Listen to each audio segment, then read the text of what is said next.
rumbles, the earth it shakes, the water is rising in the lakes. The clouds they gather, the winds tonight, I can feel it in the air, it's coming all right.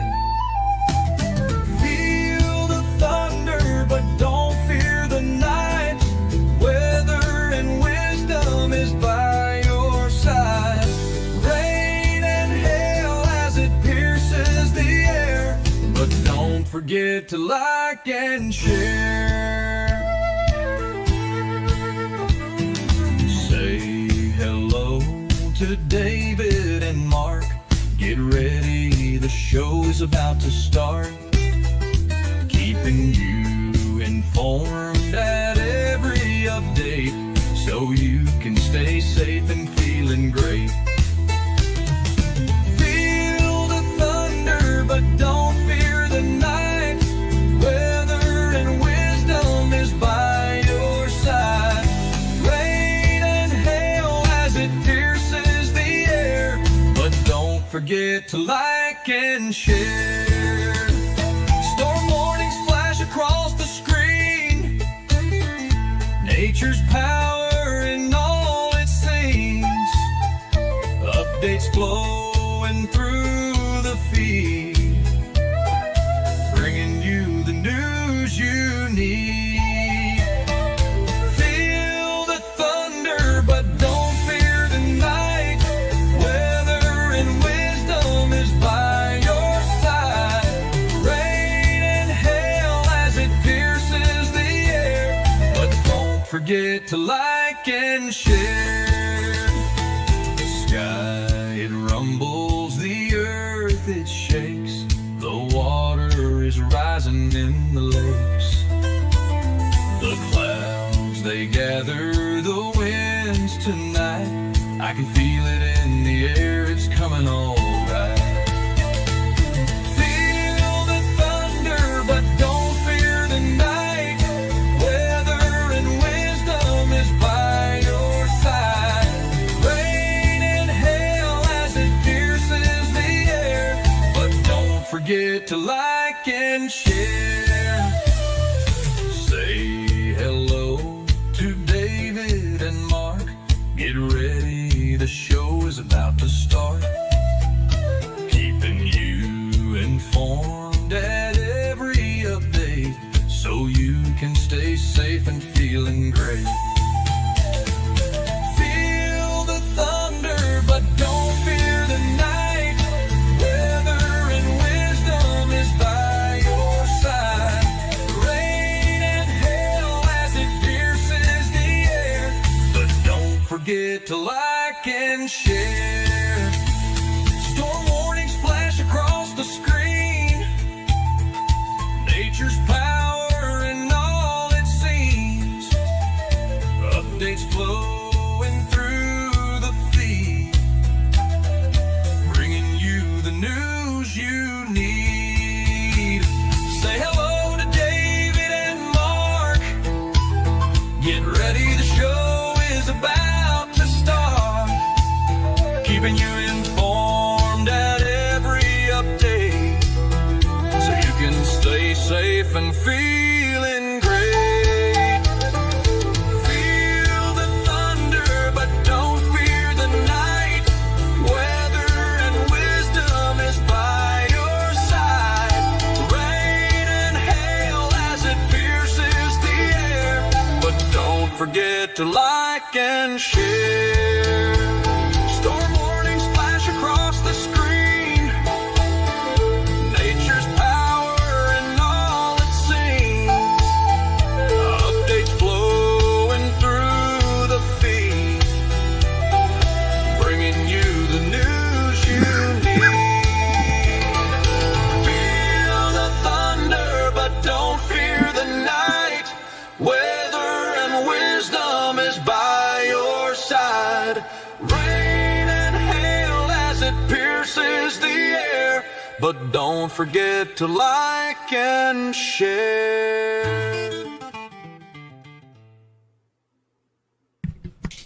Hey, Mark.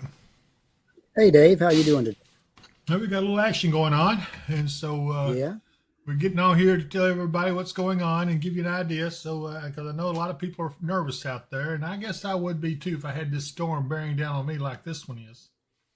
Mm-hmm. So, give us a rundown on it.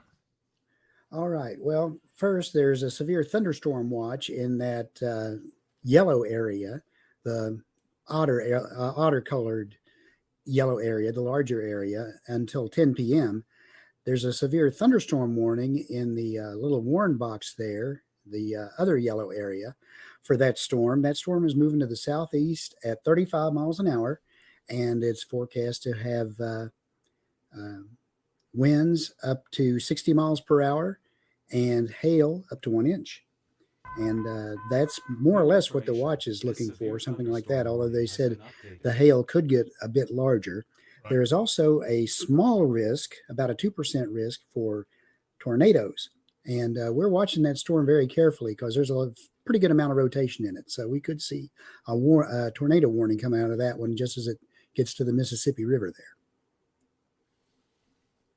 Well, Now, the good news for all that is moving to the southeast, so it's going to go down out of Kentucky, and by the time it gets probably past the Kentucky-Tennessee border, it's going to start to lose the instability and temperatures it needs to keep going and be that strong, or at least it's supposed to. So hopefully we won't see too much go on with this one.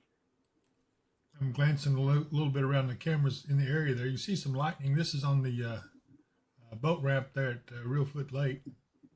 Mm-hmm. See if I can get a better view from Metropolis. A little lightning going on there, but it's not really getting. Well, there it is. Yeah, it's close. It's going to probably be going well to the south of Metropolis. If it continues on its current course, it's going to head down probably just north of Hickman Mm-hmm. and probably just south of Clinton, heading toward the general direction of Casey and Crutchfield, and then on down toward South Fulton as it goes toward the Tennessee border. Right. But right now, there was a storm earlier that went off to the northeast from that and went up along the Mississippi River, but it ran out of steam and kind of dissipated. Well, what is telling in this is that it's 65-degree dew point. Mm-hmm. Um, so let's go ahead and look a little closer at this, see what the severe thunderstorm warning says. 60-mile-per-hour wind gust and nickel-sized hail is the hazards. And I have seen a lot of reports coming from over there about nickel-sized hail. That's fairly Yeah. common in what's taking place. Excuse me. A lot of lightning indicated in it. We're seeing a lot of lightning strikes. Don't have anything that has a good camera shot on it just yet, but maybe before long. No, Um, but Yeah. that's the main thing we need to tell everybody is that there is a severe thunderstorm warning just getting ready to cross the Mississippi River over in far west Kentucky there. It's head their direction. right? It's probably, before everybody starts asking, it's probably not going to make it to the Hopkinsville area. We may see some storms later on through the night, but the heavier stuff or severe stuff like this is not expected to come over our way. It's going to go south. It's going to go into northwest Tennessee. So if you're down in that direction, y'all keep your eyes and ears open. They're looking about maybe extending this severe thunderstorm watch over towards Southern Christian, according to the mesoscale discussion here. Okay, that must have just come out. I'm just now reading this, so let me see what it says.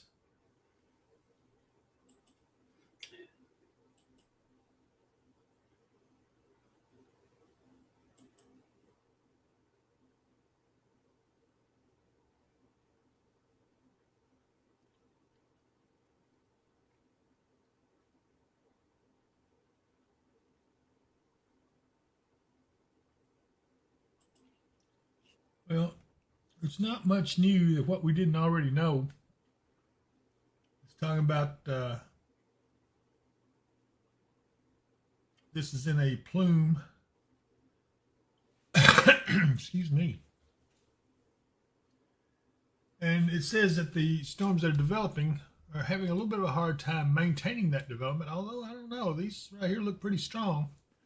That particular storm has been continuing probably for at least the past hour. So I think this is Vince Welty over here. yeah. He's not really doing anything much right there, but He's working on analysis. He actually sent up a radiosonde balloon earlier. He's getting money to try to fund being able to do that for these severe storm outbreaks. And this is his first operational one, and the first one he sent up. So he's more interested in just getting, a data set more than actually analyzing it that much, because this is really probably going to be a fairly low end event. yeah, the reason we're on live is because this does affect our viewing area, Western Kentucky and southeastern Missouri and southern Illinois, and even northwestern Tennessee. Looks like there's several storm spotters out.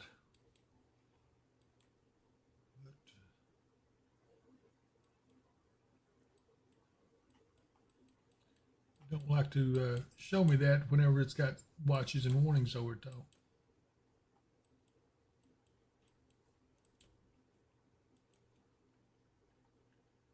I'm going to look at this camera over here. It looks back up towards that direction. Let's see what it does.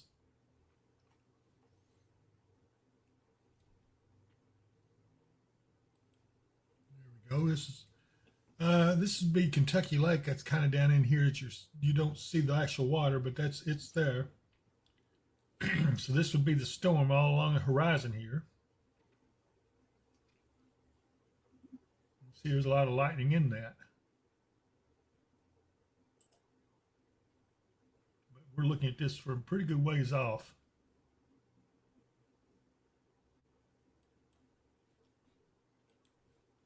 Okay.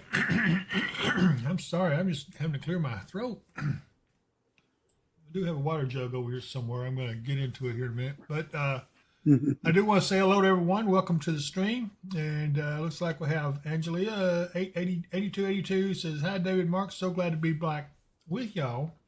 I've been fighting for my life last week at this time with blood clots in both lungs. Oh, my goodness. But I'm still here and on the road to getting stronger. Well, good for you, girl. I hope you do." Stephanie Boss, Kentucky Girl on says, "Hey, David Mark." And there's Denise Darnell. "Hey, David Mark. Glad you're back, Mark." Let's see here.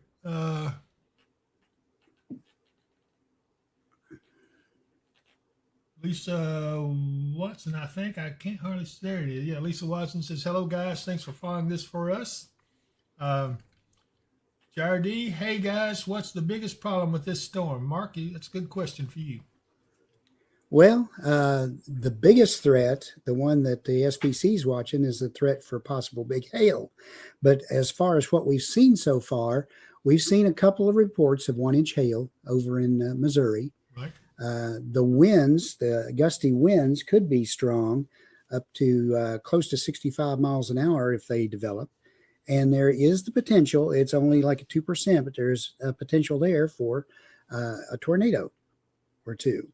But right now, that threat is the lower threat. Right. Well,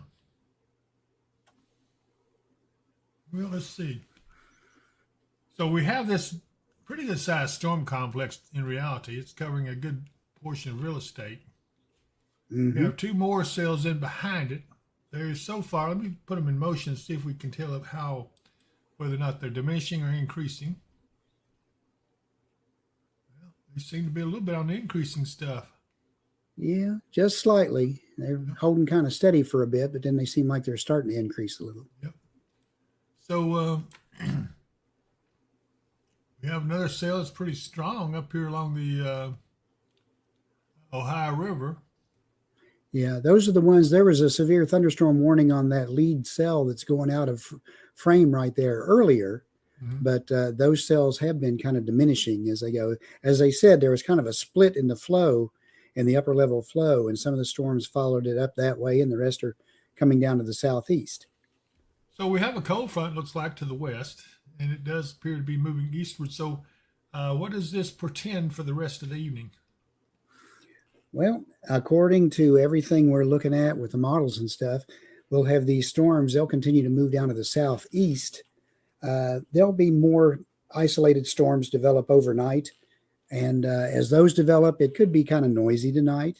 And you might see a pretty good amount of lightning to go with that thunder. But other than that, our severe threat is not really, really high. Yep. There's a good friend Dave on. He says, "Hey guys, great crazy storm in Huntington, West Virginia." We'll go over and take a look at that real quick while we got him on.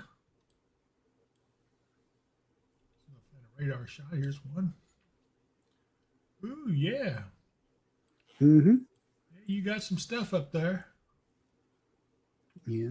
Now that's a part of this line of storms that went through us earlier today. Right. There's Huntington. So this one right here. Yeah, it's a little stout. You got some more coming too there, Dave. So just be aware. Okay, there is now a tornado warning for West Kentucky and part of the Missouri, just along the Mississippi River right there. So let me get the details on it. All right, let me get everything back over here. I didn't grab the wrong thing. Now let's see. Tornado warning. National Weather Service in Paducah has issued a tornado warning for eastern Fulton County in western Kentucky and southern Mississippi County in southeastern Missouri until 7 p.m. That's about for the next 30 minutes. At 6:20, folks in Hickman, take cover now. Brownsville, take cover. Dorena Landing, take cover. This whole area you see in the red is in a tornado warning. So be aware that this is, let me see, Mark, where have you got the strongest rotation? Let's see. Looks like, hang on. The strongest rotation is still on the other side of the Mississippi River in Mississippi County. Let's see, across the river. You see this? You see this right here that I've called up? This is it right here, isn't it? That looks like the strongest area, although the actual rotation may be a little bit south of that when it gets down lower. Okay. So if there is a tornado, indicated tornado warning has been for Fulton, Kentucky, this is the area that we're watching pretty close. It could be in this area. Yeah. If you're over in that area, it's right near Long Lane and give me the crossroad here.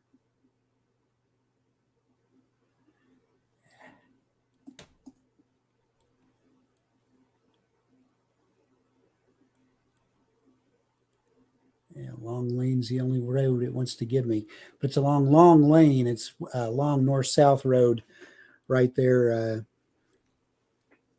just across the Mississippi River from Missouri. Okay. Just to the west of Wayne Road. It's north of Hickman. But the warning, again, covers Hickman.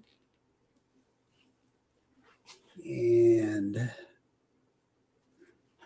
let me zoom in here to get my names right. Covers Hickman in Fulton County. Goes down towards State Line. Cuts the edge of Casey. And, you've seen it there on the map, exactly the area it covers. It says that at 6:29, a severe thunderstorm capable of producing a tornado was located over Dorena, or near Hickman, moving southeast at 30 miles an hour. Radar indicated rotation. So I wonder if that's this bright spot back here where the VIL seems to be topped out. Pretty close to it. This may be the actual. We know that there's strong rotation up here, but this right here also is showing rotation. Let me go back to the. Let's see here.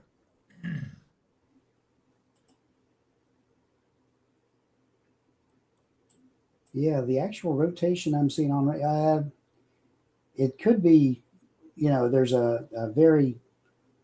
there's a good area of winds moving away from the radar north of the warning box, but there's a good area moving toward the radar south of the edge of the warning box there. So somewhere right in that area.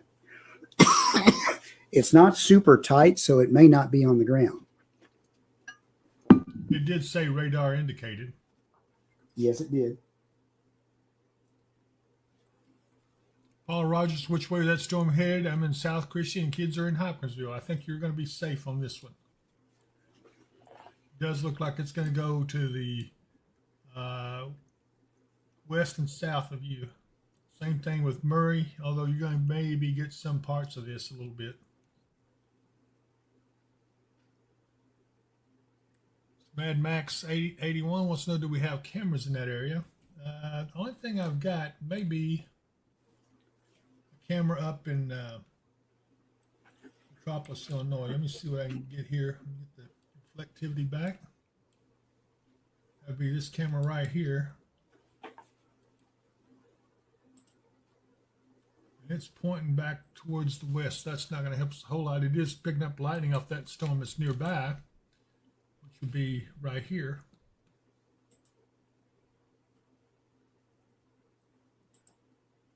We've got Union City, Tennessee.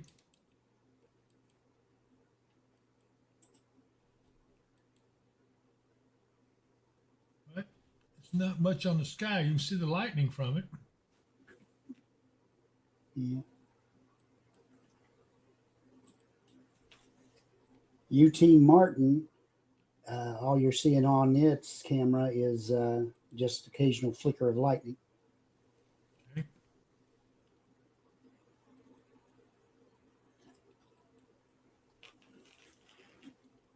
So nothing really that we can pick on just yet. Let's look at this one back here. I'm not sure which camera this is.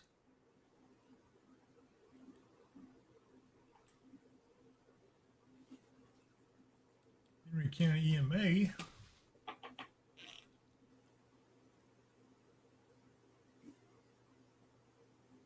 don't see too much going on there either.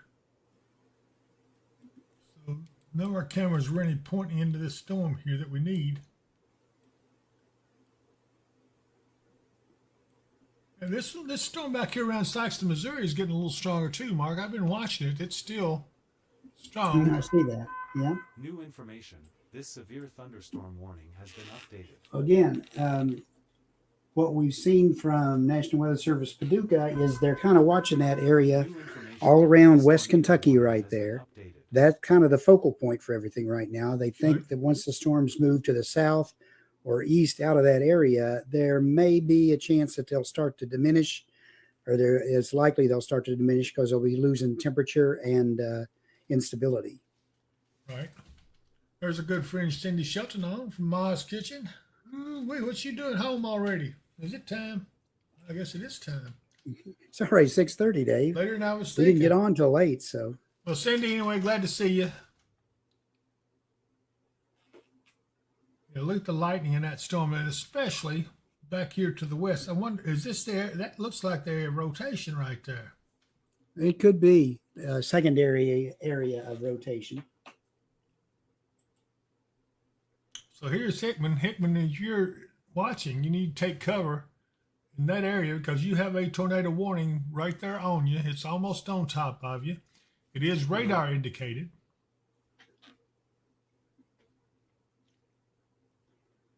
They've actually trimmed the tornado warning back to around the Mississippi River, but it still covers the Kentucky county of that for Hickman and KC, Brownsville. Once again, yeah, there's kind of two areas of rotation in that.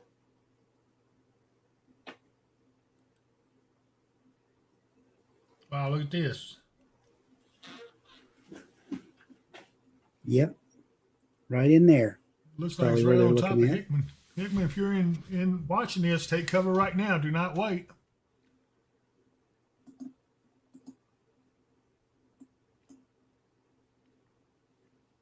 Got several on watching us as this situation continues to develop in far western Kentucky.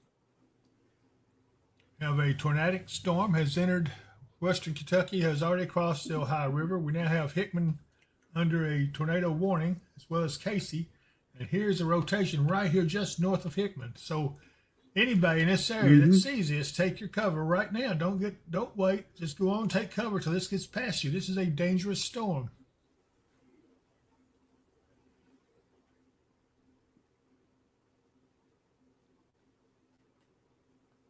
Jen Cox saying hello. Kelly Joe, is Hopkinsville in the clear? Well, from this storm, yes. I'll pull out. Here's Hopkinsville, and this storm is way off to the west, the other side of Mayfield. And it is moving more or less in this direction, so it will miss Hopkinsville altogether. This storm will.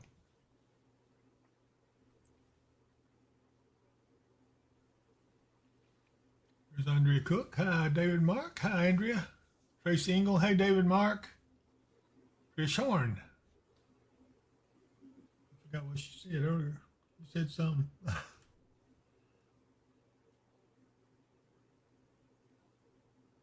Carol Bryant says she's glad she caught us live. Keith Thomas. How about Murray? Murray is going to be a little bit close to it. I still think it'll be in the clear.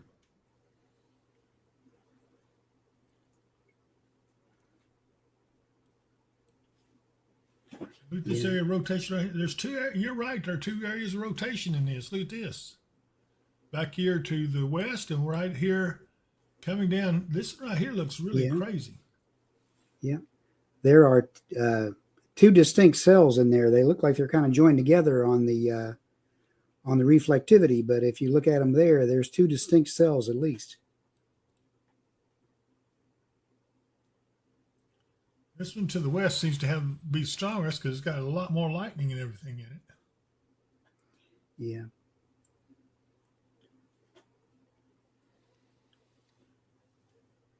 Shay Smith, 627, late to the party. How's Katie's going to be tonight? Mark? Probably okay. You're right in the edge of all this stuff as far as the outlooked areas for it. But so far, everything's west of the lakes that's going on right now. We'll have to see what develops as a couple of hours go by. We've also got somebody up there asking about Sturgis, which is well south of all this. I mean, all this is well south of where Sturgis is. McCracken, the way things have been going, they have started to eliminate the watch area to the west as these storms come on through. So McCracken is probably okay. It's probably going to be most of the activity is going to be south of you as it goes through, but don't get too complacent with it, because a stray storm, they've had stray storms also take off to the northeast out of this cluster and produce a severe thunderstorm warning before they died out. If you're new to the channel, please go ahead and subscribe to it if you like what you're seeing and we're covering it good for you. It would help the channel a lot if you subscribe and, of course, hit like.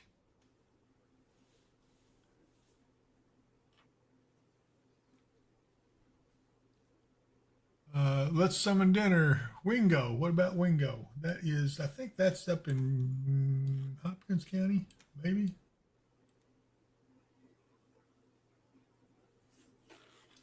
Yeah, there's possible anybody across West Kentucky here could get a thunderstorm in the overnight hours as this area moves through. But the biggest threat for severe is where you see that watch area right now. Yep.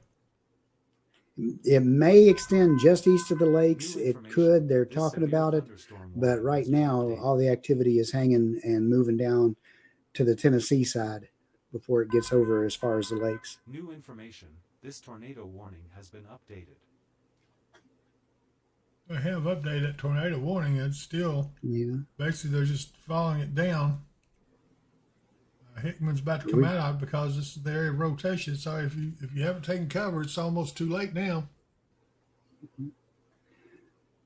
Rita Taylor had asked earlier up, what's all the red on the map up from those storms?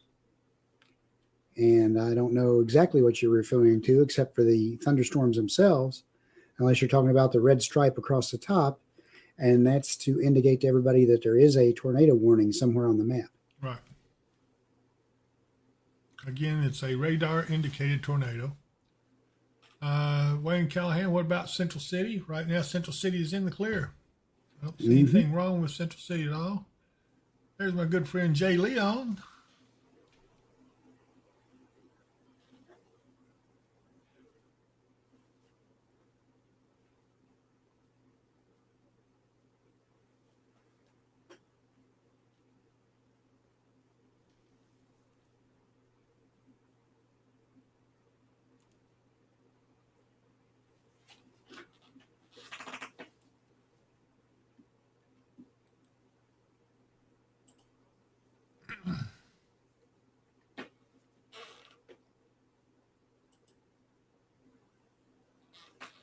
Weather for Russellville, Kentucky from Penny Lines. Russellville's going to be in the clear unless we get some other storms develop across the area. Right now, I don't see that. Our main concern remains right here in this watch area. That's where we're focusing our attention tonight. I don't see much off to the east at all to be concerned about at this time.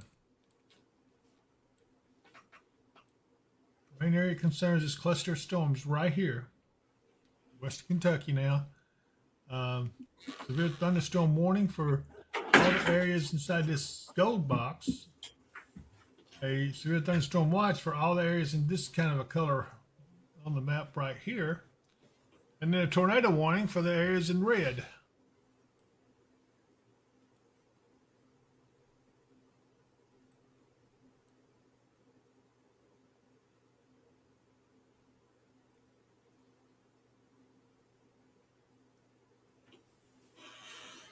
Baby Island, Southwest Graves County area in the clear. Let's see, Graves County. Where's Graves? They are not in the clear. Southwest Graves County is just to the east of Hickman County. Yeah. Mayfield, yeah. So no, you're The not southwest in the clear corner of it is right in the edge of that. Yeah. Tammy Butler Gates, what about Southern Hopkins County? I think Hopkins County is in the clear. Okay. A new severe thunderstorm warning for the Tennessee side of this storm as it starts to come in. Severe thunderstorm warning for Weakley County in West Tennessee, Obion County in West Tennessee, and northwestern Henry County in West Tennessee till 7:45 p.m. Okay. Severe thunderstorms were located along a line extending from near Fulgham to near Hickman to near Big Oak Tree State Park, moving southeast at 25 miles an hour. Hazard is 60-mile-per-hour wind gusts and nickel-size hail, radar indicated.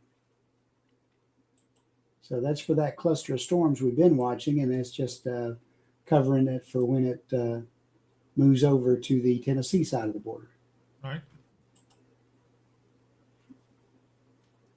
Francis Pidcock. Hey, David Mark, is this heading for the Claymore-Todd County area? No, it's not. It's going to be well to the west and south.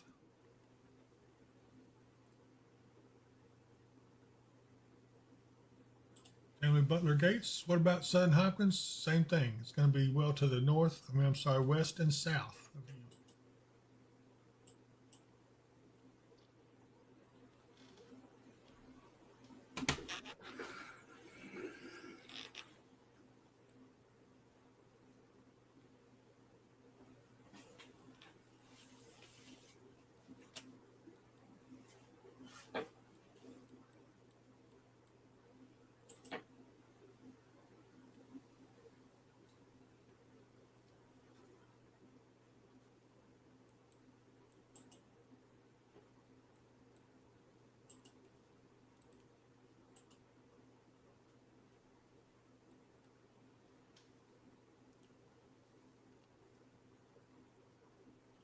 Richard Coleman III, is Logan County okay? Yes, it is. At least at this moment. Doesn't mean other storms couldn't develop during the night, but from this particular storm, yes, it's safe.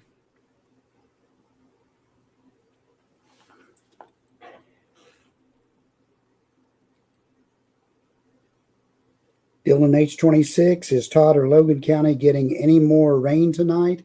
It is possible. We could see more storms develop as the night goes by, but for the most part, those, let's see, should be over before 2 a.m., the highest chance of them, and then a chance of showers after New that. information. This And then tornado Wednesday warning has looks to been be updated. mostly cloudy, and our highs will be up in the mid 60s again.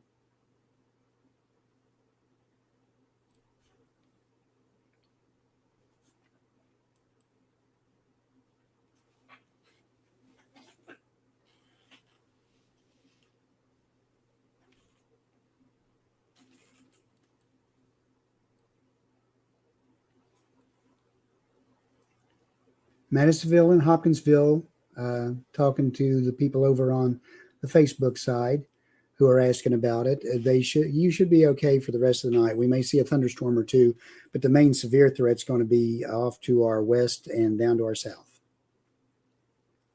Lisa Houchin's asking about Madisonville, Kentucky, and that's about the same there too. Mm-hmm.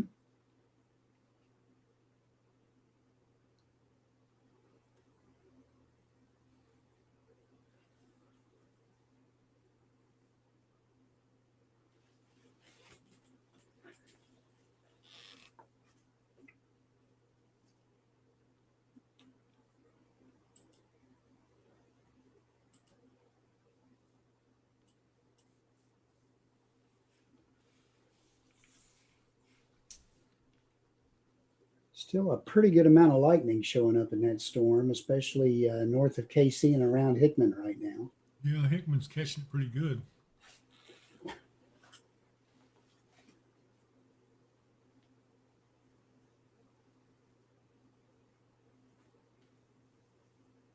Miss Peacock says, "Thank God I'm scared enough of all these storms."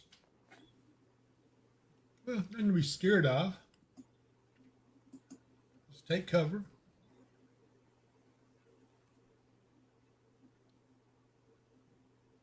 Look how small they made that tornado warned area. Yeah, it goes from Casey over by, let's see. Actually, it's hard to describe the exact shape of the box. But anyway, state line, you're still in it. Casey, you're right at the edge of it. And then it stops at the Kentucky-Tennessee border. Mm-hmm.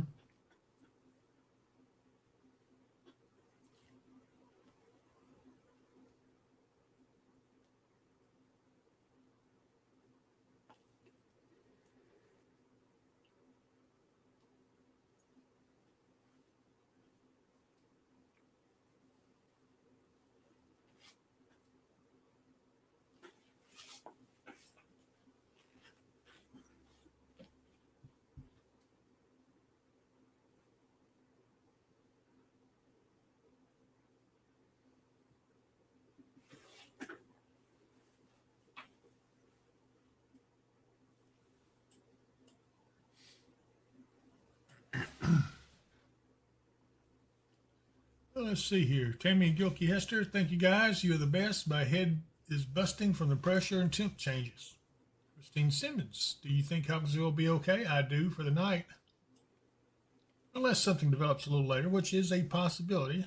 And David Brown, hello, David Mark from Russellville. Hey, David. Home of Roy's Barbecue.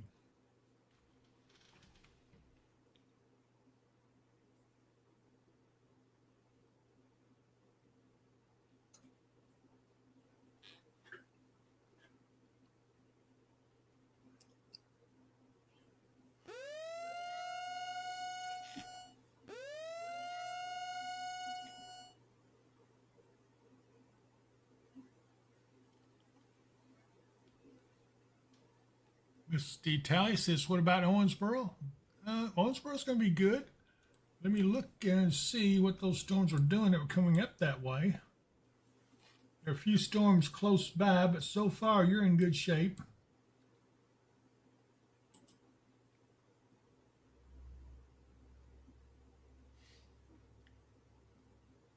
Okay, new severe thunderstorm warning. was what we heard coming in, and it is for the Kentucky side of that, for the storm that produced the tornado warning. Tornado is possible, hail to 1 inch, wind 60 miles an hour. And that is for Fulton County, southeastern Hickman County, and southwestern Graves County in western Kentucky until 7:45 p.m. At 6:52, severe thunderstorms were located along a line extending from near Fulgham to near Clayton, moving southeast at 25 miles an hour. Hazard is 60 mile per hour wind gusts and quarter size hail, radar indicated. That's right. But they do have a tornado possible tag on that. So they're still looking at the rotation in there, but they just think the bigger threat's going to be severe thunderstorm.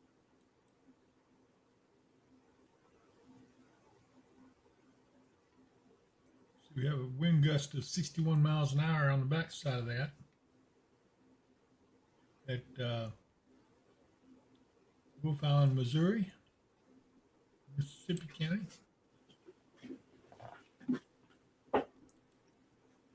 Was that from a storm or a late report, or? Yeah, it's right here. It's still ongoing right there. The storm is. It's in the yeah, it says personal weather station recorded a 61 mile per hour gust at 6:30 p.m. at Dorina, and that's when all this was just starting to get going. Yeah, moving at 25 miles an hour, this is a fairly slow moving storm. I mean, I've seen them slower, but it's going to take it a little while to work its way on through the area. So if I'm looking at this is what appears to be a tornado right here, if there is one on the ground or whatever. So if you're in Casey, take cover right now. Don't wait. I'll go in a little closer. There it is right there. Just approaching Casey right now. I'm not really seeing any CC drop out, or at least not much, or it could be just a slight one. But so it's hard to say. Indicated, yeah. Yeah.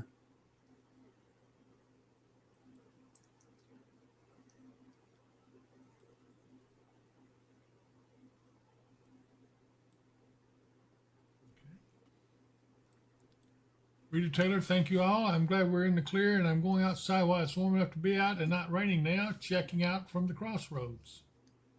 Yeah, if you're going to get out, now's the time to do it, because I'm telling you one thing.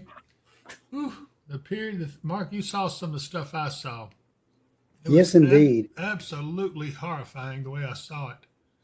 Yeah, we may be able to eke out this next week with temperatures in the mid 60s. So if you've, like we say, if you've got anything left to do to prepare for winter outdoors, that'd be the time to do it. Because it's not going to be too much into the following week just before Thanksgiving, and we're going to start to see those temperatures drop. Cassie Arnold says, David, how's Central City looking tonight? This is Joshua Duke's sister. Well, Cassie, let's take a look. Interested in Central City, so right there is Central City. You're in the clear right now. Now, some of these other storms they're not severe right now, but they could come over across you. Don't worry about them. I don't think there is a big deal in this area, and I think that we will start losing the instability as we get a little darker into the evening.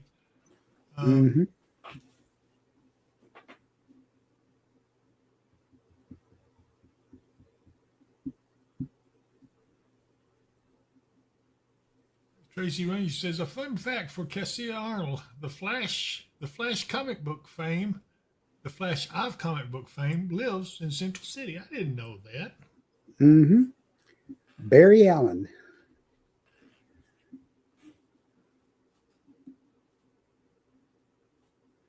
They should put a statue of him up to match the statue of Superman over in Metropolis.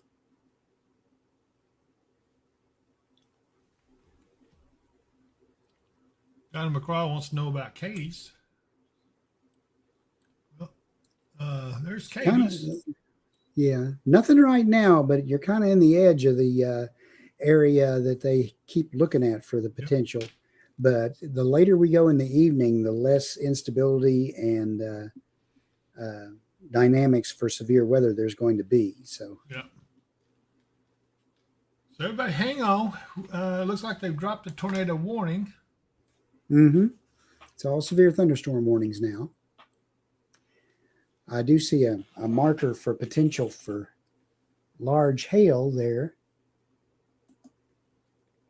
2.21 inch. Of course, that's what the radar indicates.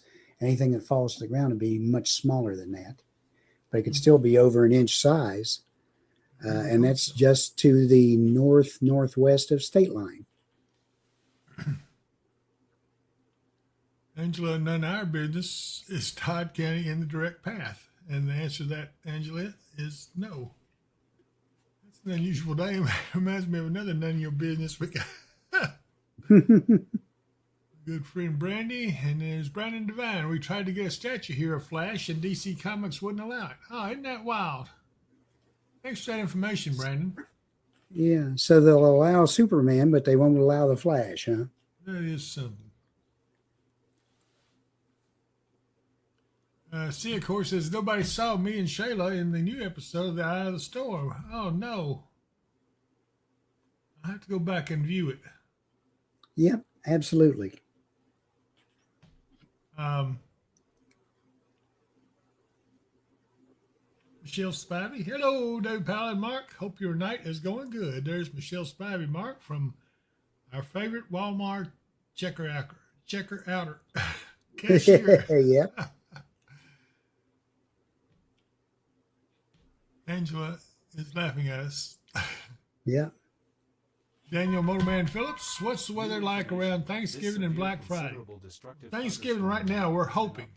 Keep your fingers crossed. It's going to be a decent day. Lord help us. Yeah. There's some stuff coming. Yeah. The main part of that may not get here till after Thanksgiving, but it'll definitely be here in the early December time frame. What is what day is the 27th? What day is Thanksgiving on? Thanksgiving is on the 27th, I believe. You look. Yep, the 27th is Thanksgiving. I don't know, Mark. It's going to be pretty tight. Yep. Well, we know that there's a system that was supposed to be coming in right after that. Let's summon dinner. Define stuff, David. She's laughing.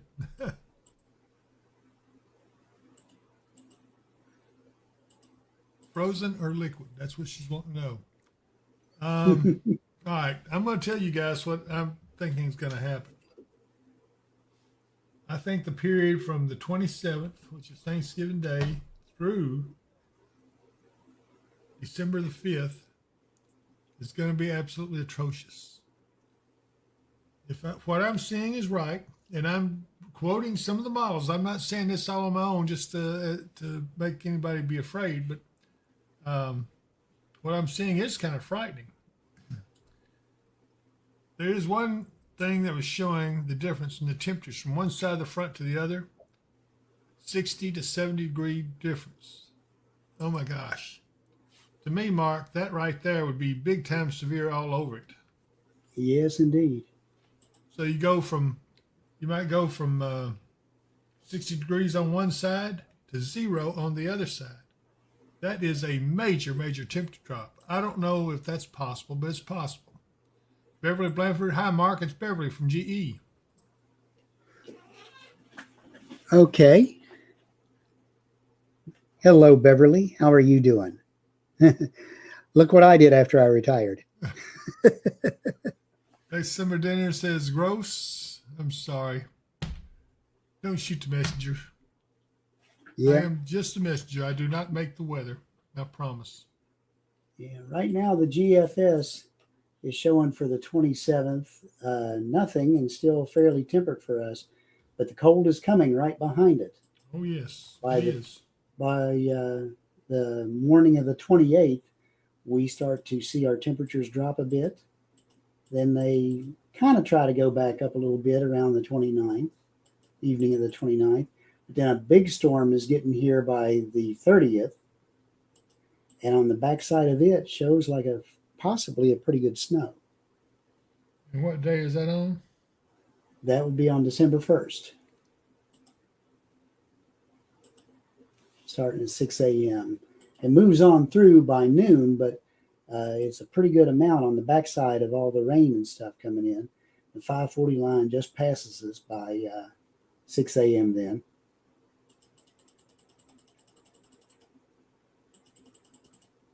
But that's the GFS, and that's pretty far out. So take all that timing with a great big lump of salt. Rita Taylor says, I'm back. I've seen it 70 degrees one day and snowing the next, and so have I. What I am concerned about is such a temperature contrast. That is absolutely worrisome.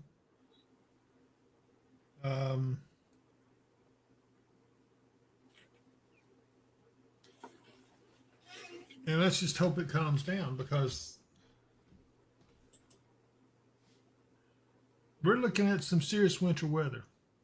You remember when I talked about the sudden stratospheric warming that took place in the Arctic just it was about a week ago.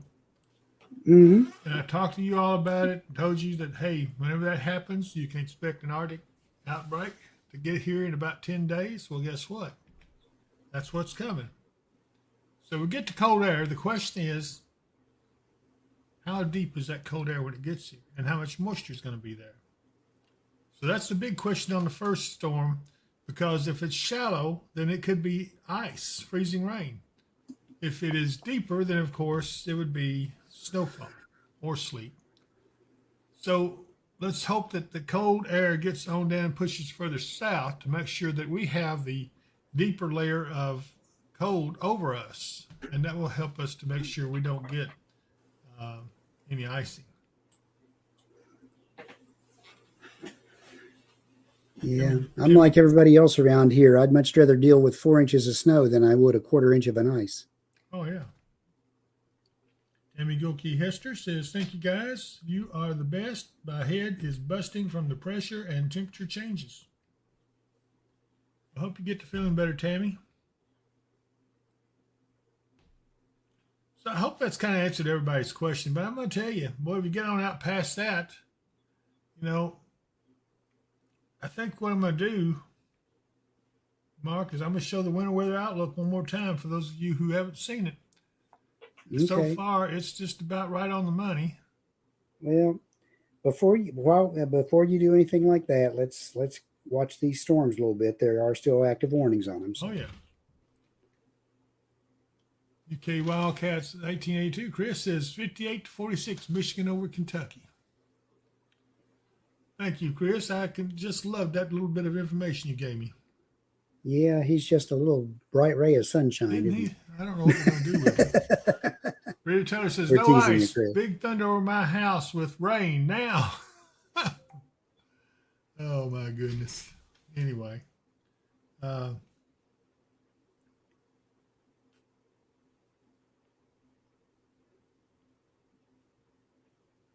Mike Slater still interested in what Hoptown looks like in the morning. Got to move some equipment home from Crofton. Mark, you got any ideas what you can tell him? Tomorrow. Won't have a chance of showers overnight. They should be ending by 3 a.m., about a 40% chance in the overnight hours. And then Wednesday, starting off, will be just mostly cloudy with a high in the mid-60s. Misty Cherie says she just moved here, and a friend told her about our challenge. She just subscribed. Well, thank you, Misty. Misty Cherie. Yep. Might have been Let's Summon Dinner did that. I don't know. They seem to be pretty chummy on here. Okay, there's Stephanie Boston. Thank you, girl. Says she's hearing loud thunder in Dawson. Mike Slater says thanks. That sounds great.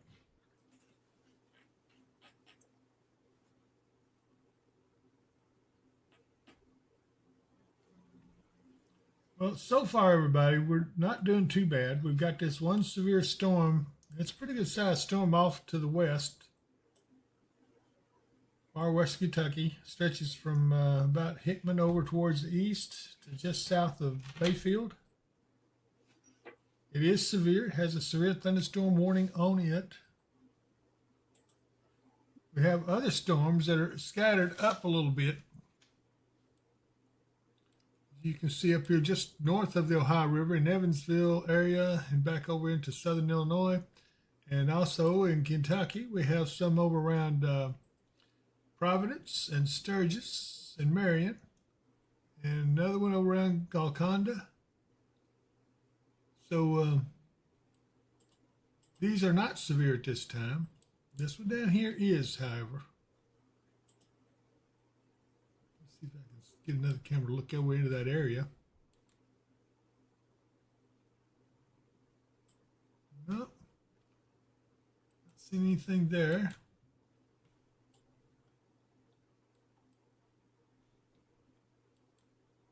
UT Martin is getting some of the lightning from it now.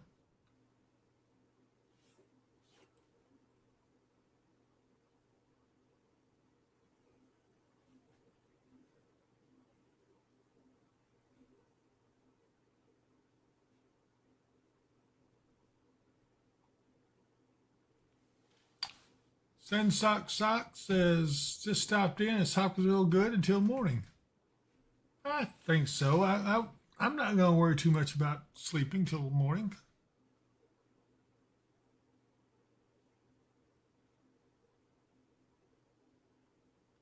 And your business is Todd County in the direct path?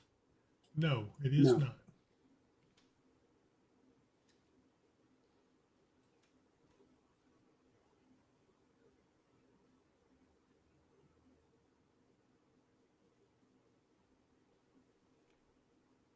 There's Donald Lloyd, who's on. He says hello.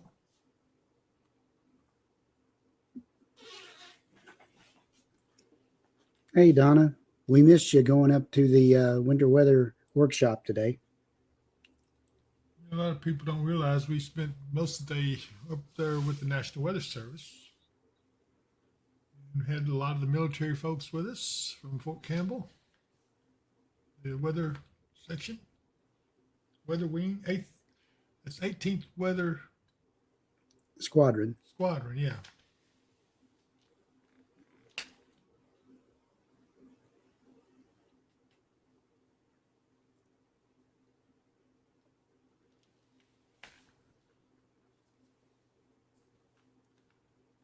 There's Chanel on with us. Says, hey guys. Hey Chanel. Louis Skirvin, 3969. I have to leave my house at 5 a.m. to go to work. What's the weather look like then? And where are you, Louis?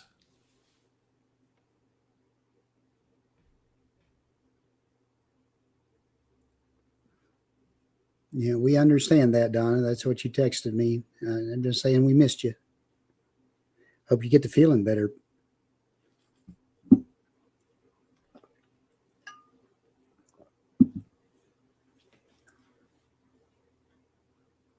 $5 a.m. in Hopkinsville. It's probably going to be cloudy. There could be a shower or two stray still wandering around, but you should be fine to go to work.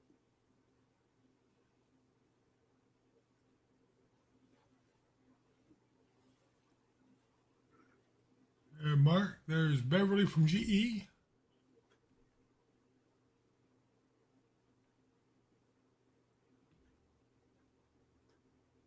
Mm-hmm.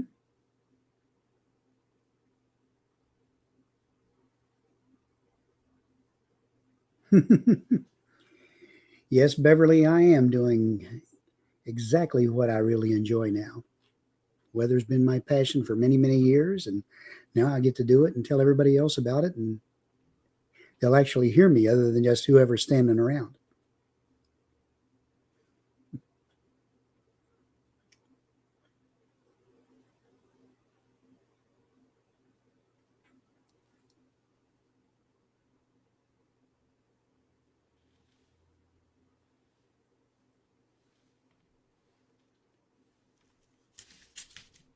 Barb Riggenberg says tomorrow is her birthday.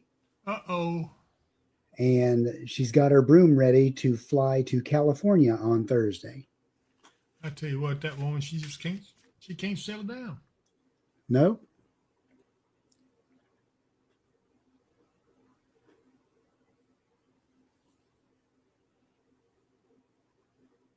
I guess we're going to have to play the birthday song for her. Absolutely. Why don't we do that? Spurt everybody up just a little bit. We'll still be able to watch radar here in just a second. So, Yeah, for all that's of fine. you who are having birthday today, including Barb Riggenberg, one of our very own support staff here, she's taking a room flight to to California on Thursday. So this song is for you. I know you might not want to face the day, but David and Mark has something to say. Rain or shine, we'll start this party right. Today is your day, but we'll party all night.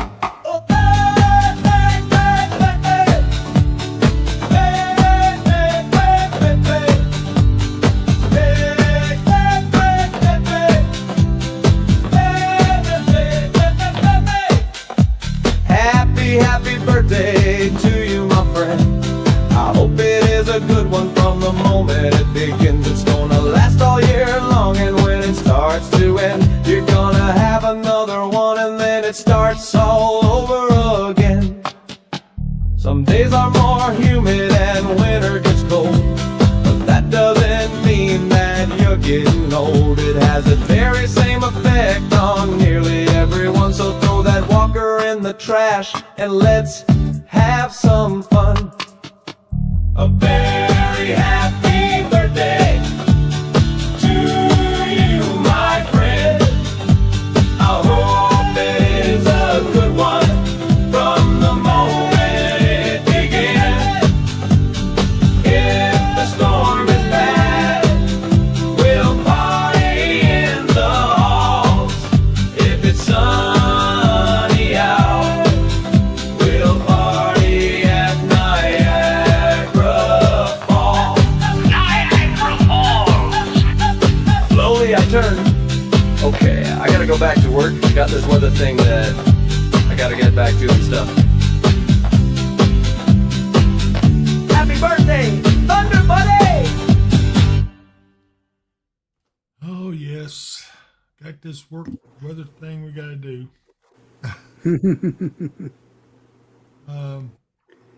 Okay.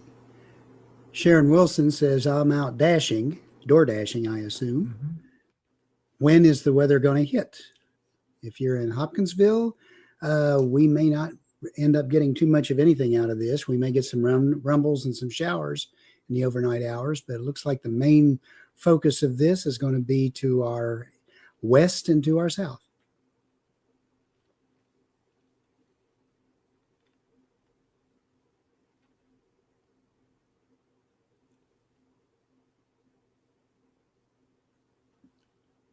Hey Eric, take a look at the name right below you.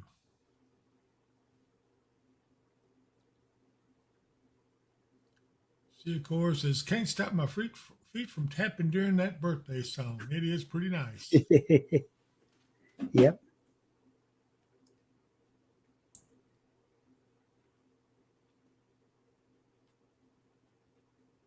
Thank you, Eric. I tell you what, he's a zapper. As I've heard said in another channel, he wields a mighty banhammer. Mm-hmm. One of the best moderators we ever saw. Well, Dave's really good too. Yeah. And so is Anna. Oh yeah. Oh yeah, and yeah. Yeah. Barb Riggenberg, Tracy. Let's see who we've got. Let's see.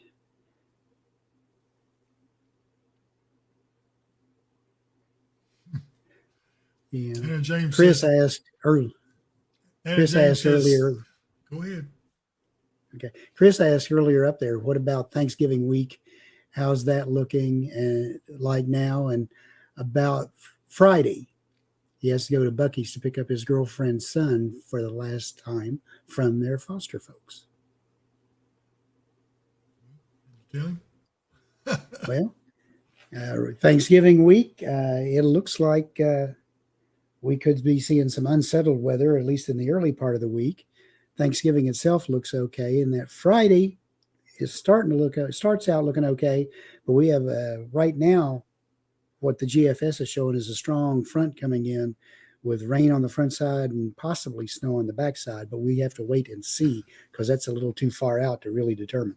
I wouldn't be surprised that's not a severe storm area. Yeah, could be too because it has that look.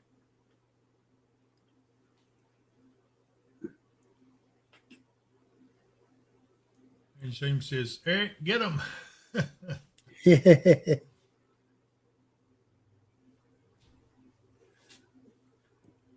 Those of you who don't know, moderators are folks that are highly trusted on our channel that constantly watch our feed and our chat for folks who try to get you to say bad things and by using names and stuff. And they zap them pretty good. So. Yep. And as we're looking at the storms, we do have a report of 1-inch hail just south of Casey. Maybe larger than that. Let me look at the actual report here. Let's see. Measured 1 inch, 2 miles south of Casey by a trained spotter. And so the severe thunderstorm warning in Kentucky has been diminished to just around Casey, Crutchfield, Water Valley, that area. It continues down in Union City, Cottage Grove, and farther down into Tennessee.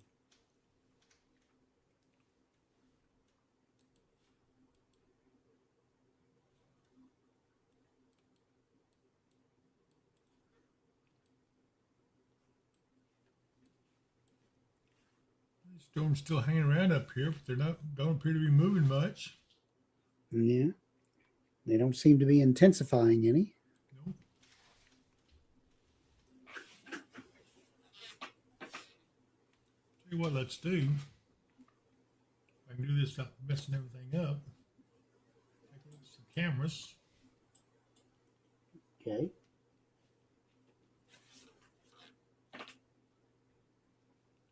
See if this is going to work. Okay, that's Houston. I'm seeing there. Mm-hmm. Well, they zoomed in on that, didn't they? They sure did. Energy Stadium. Let's see about exit 4 in Clarksville. Traffic's moving along pretty good this time of night. What time is it anyway? It is 7:22. Sure is. Good grief, where's the time gone? If you get a chance, take a look at the camera down in Union City off Radar Omega. Yeah, let me see if I can get over to that. We'll just do that real quick and we'll come back.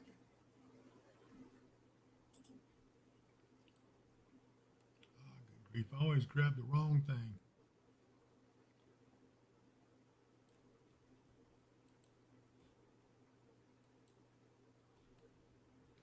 Union City. Mm-hmm.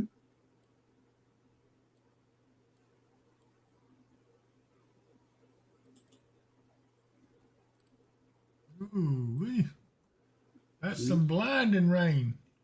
Mm-hmm. Lots of lightning showing up on the camera at UT Martin, although they're not to the leading edge of the storm yet.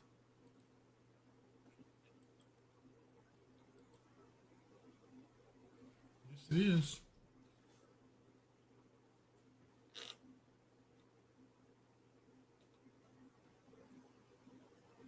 A lot of lightning going on there.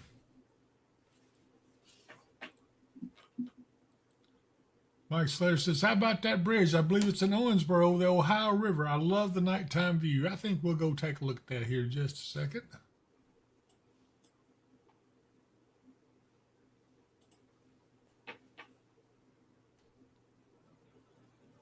Yeah, so I think this is working, but it's spitting it.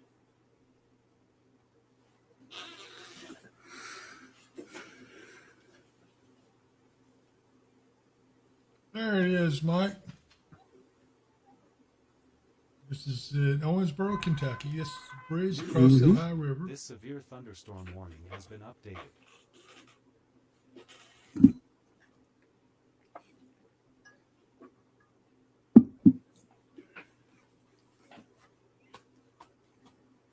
It's a pretty shot. That's becoming everybody's favorite, I think. Mm-hmm. Let me continue. It is a very pretty shot with the bridge reflected in the river like that. Yeah. This is the Ohio River you're looking at, and then this is the city of Owensboro, Kentucky, and there's the river or the bridge that goes across the Ohio over into southern Indiana.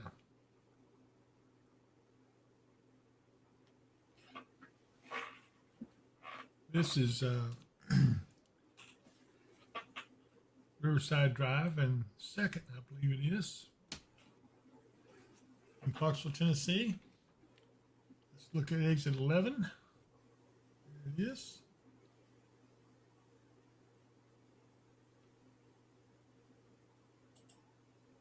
Everything looks good there. Let's move on to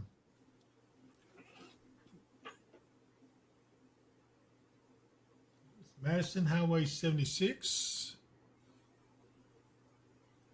This traffic's pretty light everywhere. They must have heard there's a storm coming or something. And then this would be Beecher's Mill and 101st. Again, traffic's moving just smoothly. No sign of any rain or anything in Clarksville. And one more. Let's look at Beecher's Mill in Providence.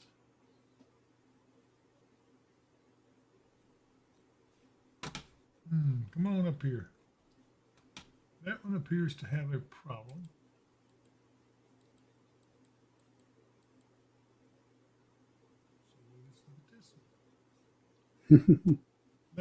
So let's look at southern Hopkinsville. This is the Skyline Drive camera. Peaceful evening.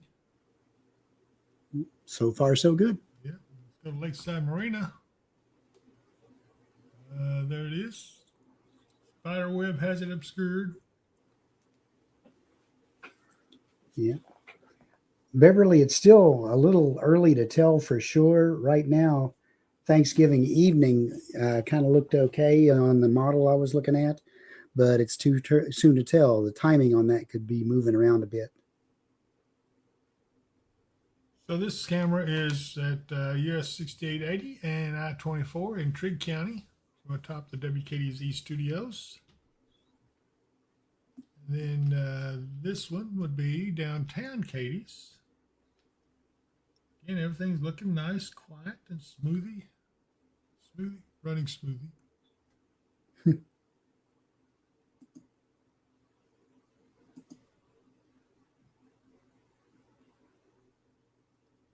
We can't miss Union Station. Boy, that's a pretty shot in Kansas City.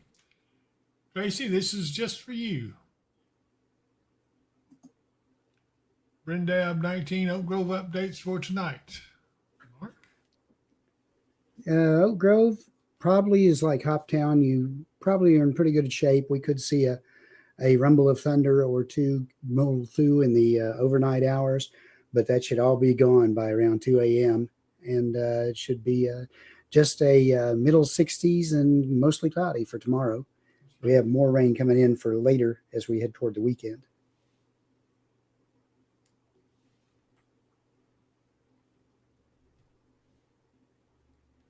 Go back and take a look at the radar.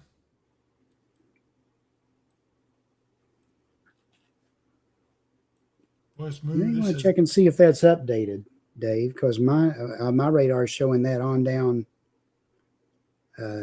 across Tennessee or onto the Tennessee side for the main part of that storm.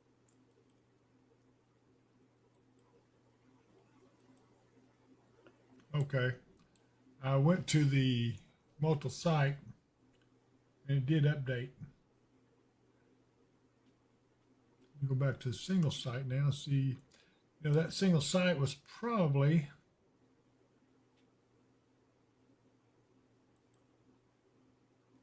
there we go. UT Martin. This is right here on top of it. Mm-hmm. Ooh, we look at the lightning.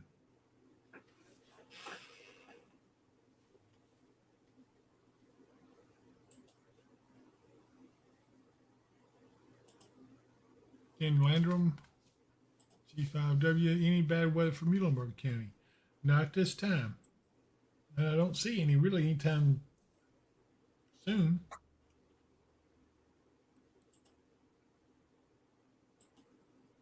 So this camera is located right here where you see my mouse.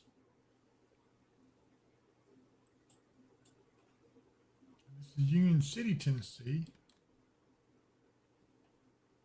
Continue to get some pretty hefty rains.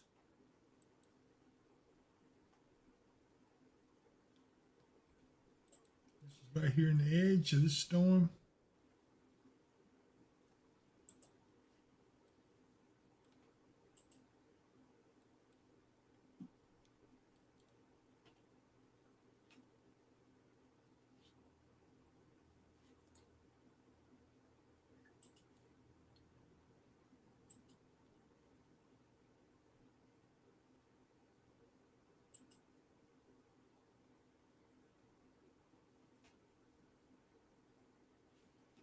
If you want a good look at the lightning coming out of that storm from a little bit of a distance, look at the Stewart County EMA Brownsville camera. It's the one that's down just to the east of Kentucky Lake.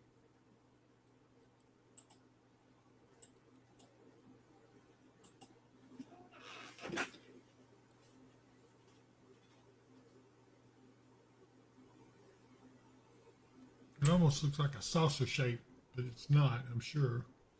Mm-hmm.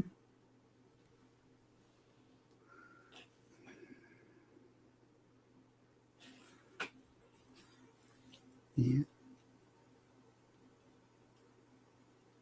James, all right, I'm hopping off. Tiny human bedtime. Y'all behave. Eric Brake, I'm going to leave it in your very capable hands, sir. Y'all have an amazing night. Thank you, Anna James, and thank you for your service to the channel. We appreciate it. Yeah. Green Cruise. Tomorrow's my son's birthday, Joey Sanford from Guthrie. And we just played the birthday song for everybody who had a birthday. If you'll mention again tomorrow, let's see, tomorrow's Wednesday, right? Tomorrow is Wednesday. We'll be doing a weather update tomorrow afternoon or early evening. So Gwen, come back tomorrow and we will give him the birthday song right there for him.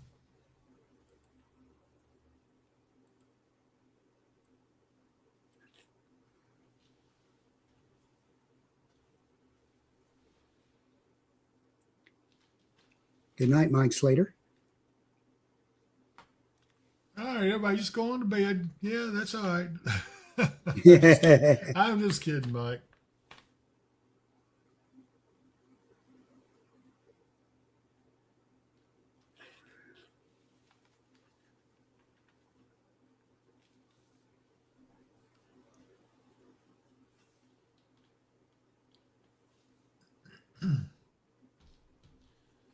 And while I'm on here, I do want to run a commercial. Let's take a look at this. Welcome to Pennyroyal Auction Center. Now's the time to pre-consign your pieces of equipment. If you've got something sitting in your fence row or in your garage, bring it on out to Pennyroyal Auction Center at 8224 West Jefferson Davis Highway in Elkton, Kentucky. We'd love to work for you and market your item to an audience that is looking for your piece. Give us a call, 270-886-2235.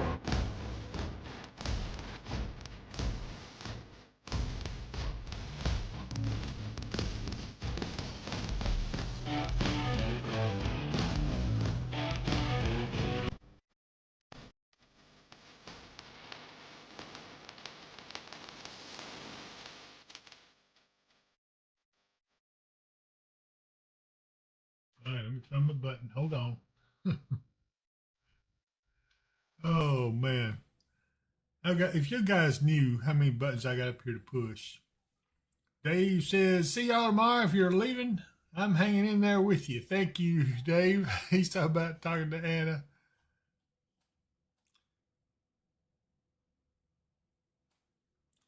Anyway, we are talking the possibilities of severe weather, and it looks like a big possibility, as a matter of fact, Mark. We'll have to see how everything comes together, but I am a little wondering about it.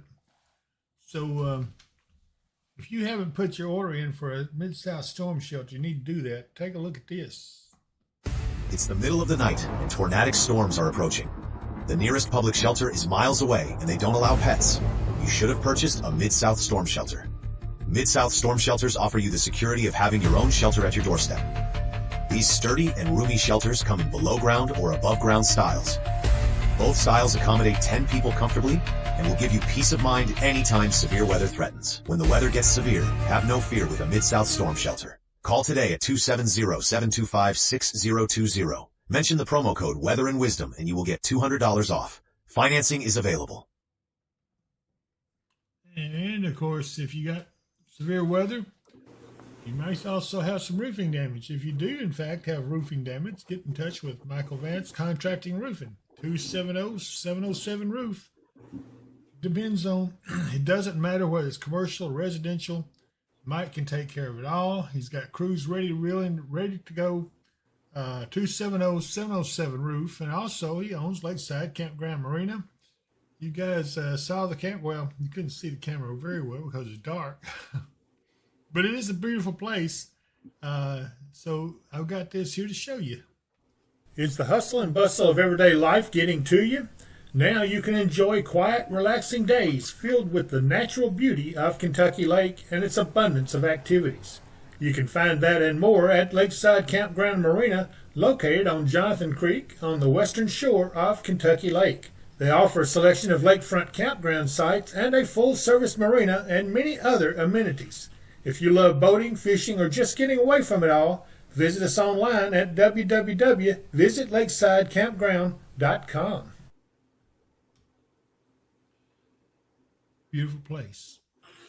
Yeah, the It other is. thing I want to talk about is your piano just hitting a bad key every now and then? If so, see Mark Mudd at Kentucky Piano Service. Looking for expert piano care or searching for a high-quality instrument? Let us tell you about Kentucky Piano Service, LLC, owned by Mark Mudd, a certified second-generation piano technician, serving clients since 2014. Mark blends formal certification with years of hands-on experience. He's completed thousands of tunings for clients ranging from churches and universities to families and beginner piano students. Mark provides tuning, repairs, and also buys and sells top-tier pianos. He serves a 100-mile radius and will travel when needed. Call or text 270-999-2433. And if you have any kind of problem with your piano or if you want to buy one, see Mark Mudd.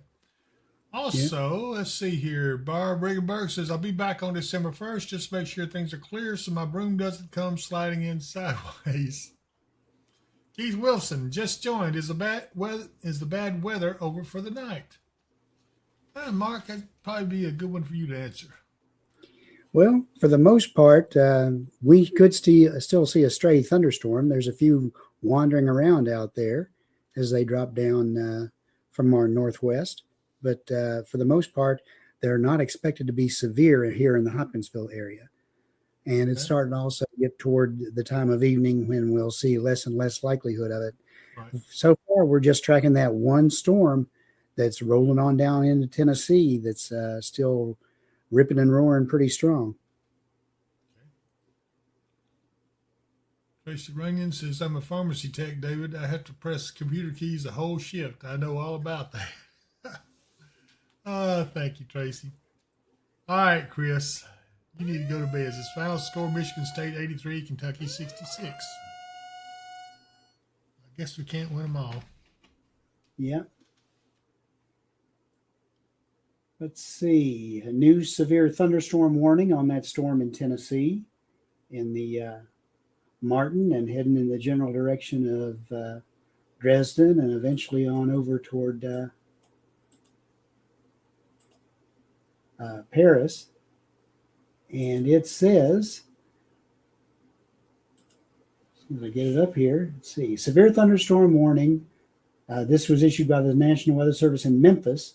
Severe thunderstorm warning for Weakley County, north central Benton County, northeastern Obion County, northwestern Carroll County, and Henry County, all in West Tennessee, until 8:45 p.m. Central Standard Time.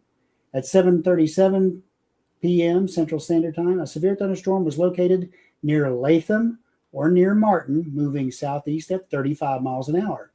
Hazard is golf ball size hail and 60-mile-per-hour winds, radar indicated.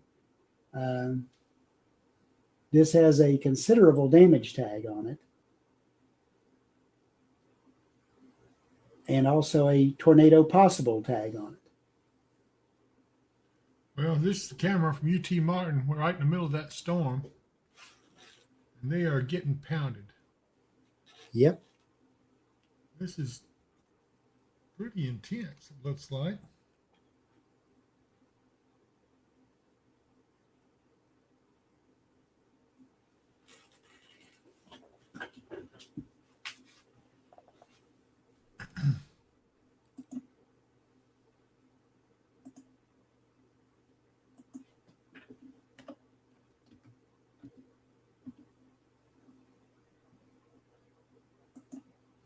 You'd have a 50-mile-an-hour gust in that. Okay.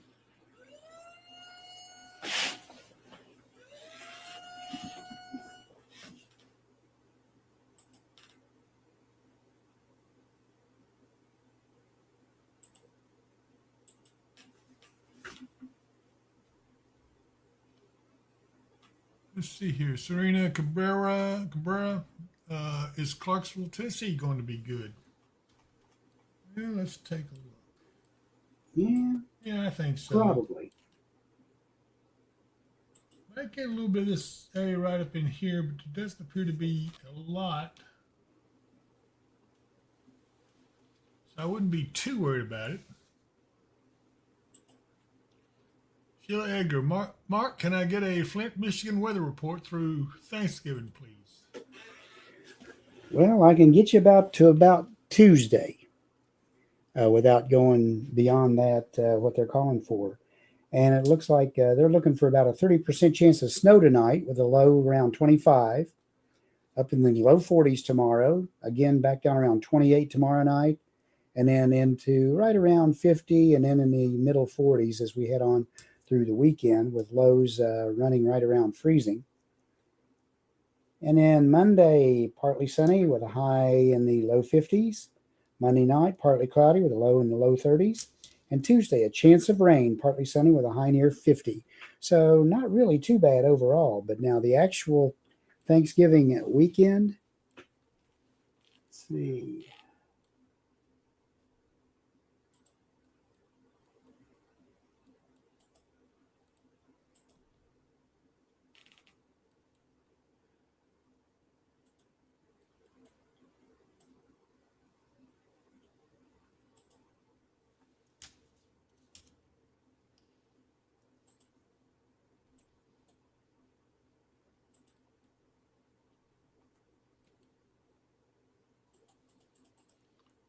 So I take a look here at Kalamazoo, Michigan. Anything out of the ordinary going on? Yeah, it looks like the 27th they'll be okay. There could be a little system start to move through, but then after that you start to get some pretty good lake effect snows throughout Michigan.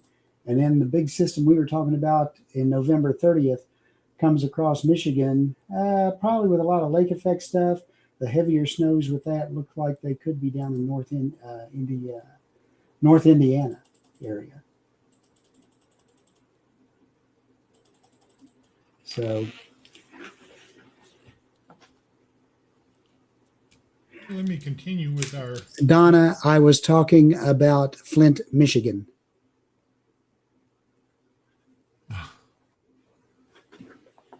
Man.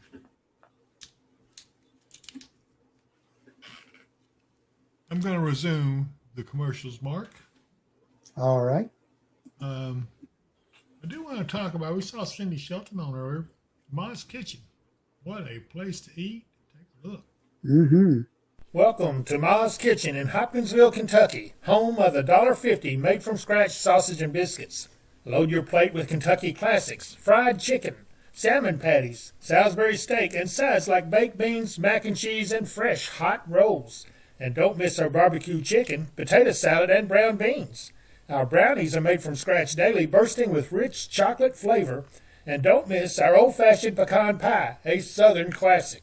Located down from Harbor Freight at 3022 Fort Campbell Boulevard in Hopkinsville, Kentucky.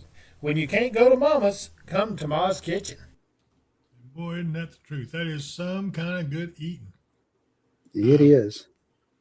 I also want to talk to you. If you got extra money laying around, Mark, you got extra money? What is this extra money you speak of? Well, if you did have it, you could talk to Jacob Mudd over at Wealth Management. Take a look at this. True wealth is about more than money. It's about faithfully managing all we have been given.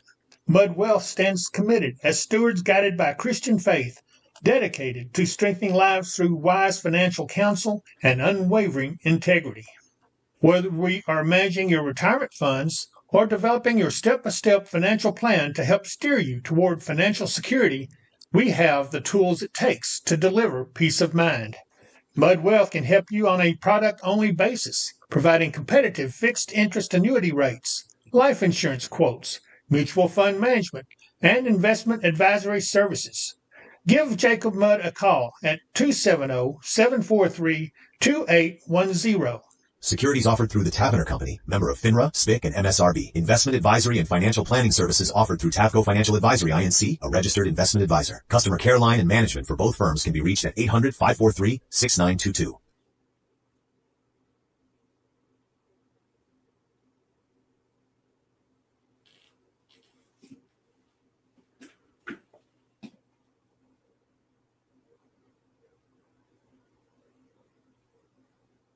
We're back, Dave. I was looking at this list down here and said, well, wait a minute. I haven't talked about Patty Slayton. Take a look at this. Meet Patty Slayton, your local licensed health and life insurance professional. Navigating Medicare or health coverage shouldn't feel overwhelming. Whether you're new to Medicare, exploring better options, or needing help, Patty will help you make the confident, informed choices. With years of trusted experience and a heart for serving, Patty specializes in Medicare supplements and Advantage plans, prescription drug coverage, life insurance solutions tailored to your needs, all types of health insurance, including Kentucky Health Benefits. Patty will help you find the right coverage for you. Call 270-725-5368 today. And I tell you what, Patty has it together. I got to talk to her about mine, because it's time to start signing up. Yep. And In fact, we're starting to run out of time if we're not careful. That's right. Dave says the storms are back in Huntington where he's at. Also, there is one other thing I want to talk to you about. Russellville, Kentucky. If you go over there and you go and see Roy's Barbecue, because it's the best place in the world over there to eat, I swear they've got the best food. They've got atmosphere. You know, they got real atmosphere. Take a look at this, Mark. Roy's Barbecue. It's an experience, not just a meal. If you want great food, local atmosphere, and a wonderful dining experience, come to Roy's Barbecue in Russellville, Kentucky. Most have been 10, but I got out in 6. You know them. They're twins. Good evening, ladies and gentlemen. Welcome to Roy's Barbecue. Y'all have a good day. It's a place of song and conversation among good friends. Celebrating 40 years of family, food, and friends, Roy's Barbecue, 101 Sarah Lane, Russellville, Kentucky. And we sure do enjoy eating over there, too. When we go to Russellville, Mark, we always have to stop in and see our friends over there at Roy's Barbecue. Mm-hmm. It's not just a restaurant. It's an experience. What are you looking at? Yeah, the severe thunderstorm warning, I guess they reduced the backside of it as the storm moves on through it. It flickered for a second. Well, I think it's gone according to, well, there it is. Yep. Came back. Where's my radar at?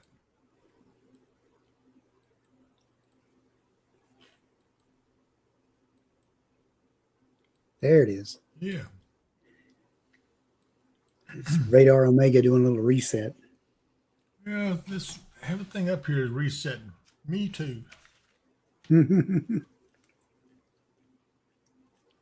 All right. So, Mark, what you think?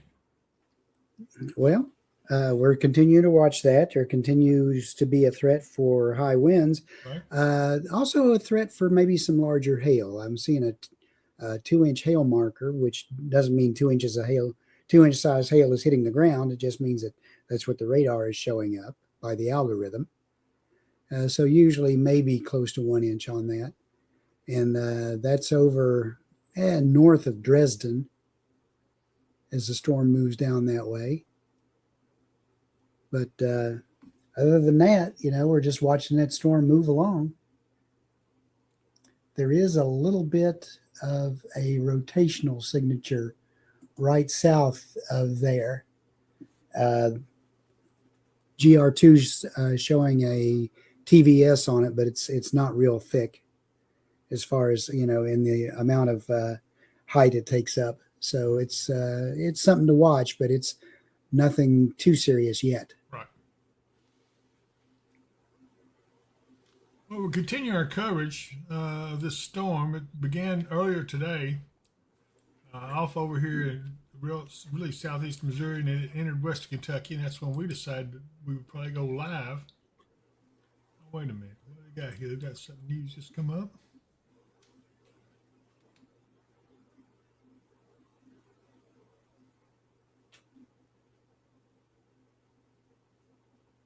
I guess that's referring to the severe thunderstorm watch. Well, what is it?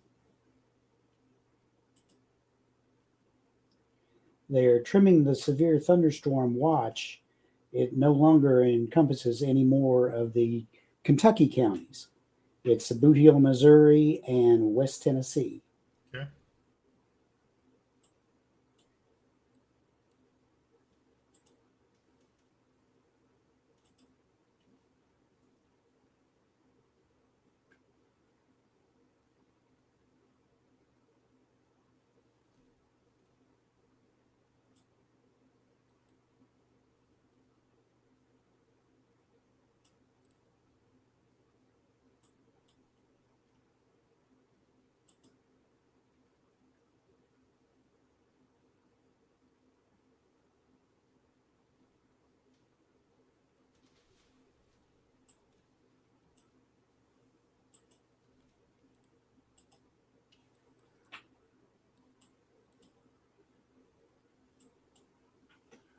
So that severe thunderstorm continues to roll on toward the southeast at anywhere between 25 and 30 miles an hour. But these the up here watch- seem to be getting a little more numerous. But they're not moving much at all.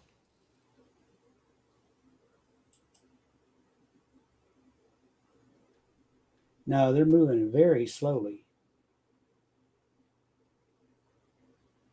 Darlene says, greetings to you all from Marriott. Hello, Darlena. Yeah. Somebody had asked earlier about Central City. One of those storms is getting ready to roll through there. It's not severe. It's just a thunderstorm, but you'll probably be a little noisy and a little wet for a bit. But it doesn't seem to be doing anything as far as intensifying at the moment.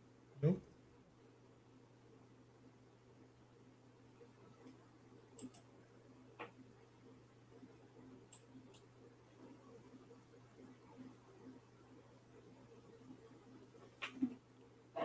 Just so y'all know, we do have a 24/7 channel on as well. If we're not on whenever another storm comes up and you want to know what the weather's like, you can go over to that. I'll show you what it looks like. Here it is. And there you can see it's got the same warnings and everything that we have on. It also has the orange ring around the box to let you know that there is a severe thunderstorm thing going on.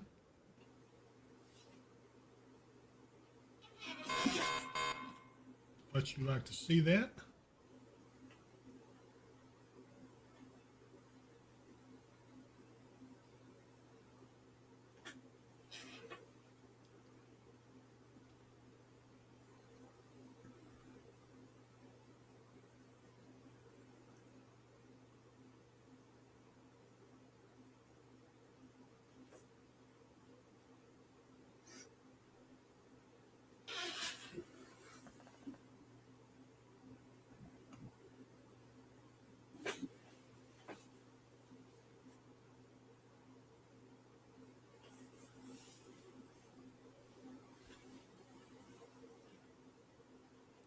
Cassie Campbell, will Elkton get anything? And then Candace Short wants to know about the Dover area. The Dover area is to the east of where all this is coming through at the moment.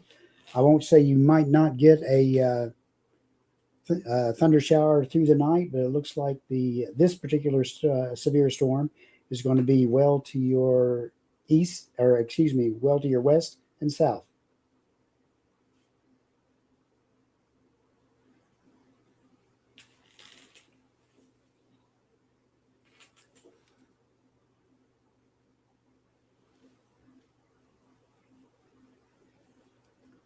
Elkton, I don't think we're going to see much over toward Elkton either, except maybe possibly that thunder shower, if it holds together, that's up around Central City, could come down your general direction.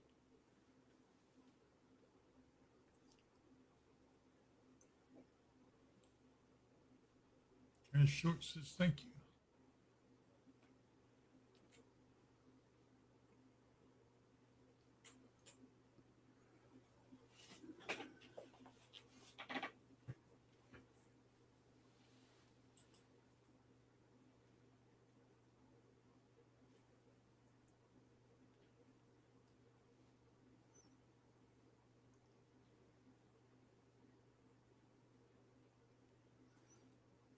Severe thunderstorm warning that's in Tennessee. It's just to the east of Martin right now. It's still west of Paris, the main part of the storm.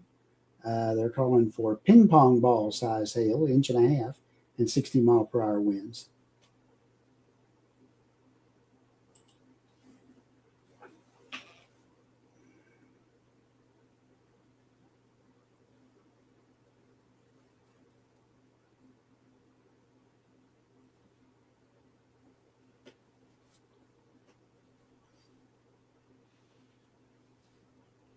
April Griggs wants to know if there's anything rough for Russellville. And the answer to that question is it does not appear to be so.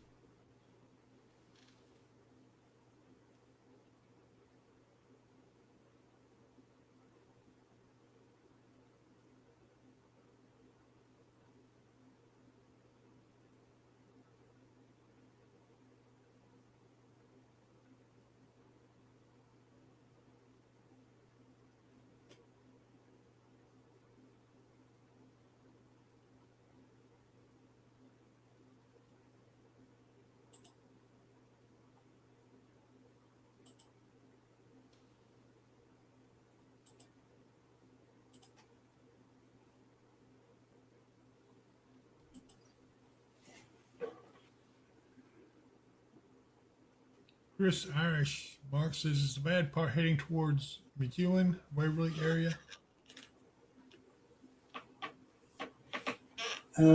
General direction, yes, toward Waverly, possibly. It may depends on how, if it continues to hold together. It's going to cut just really close to McKenzie.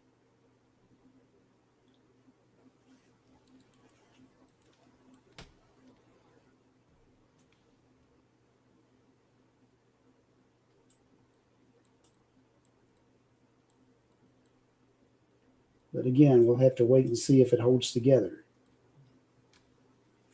It's starting to get out of the area they were more concerned about for it possibly weakening. So again, we'll have to watch it for a bit and see exactly what it does. I'm seeing that TVS fairly persistently, but it doesn't seem to be expanding or getting stronger.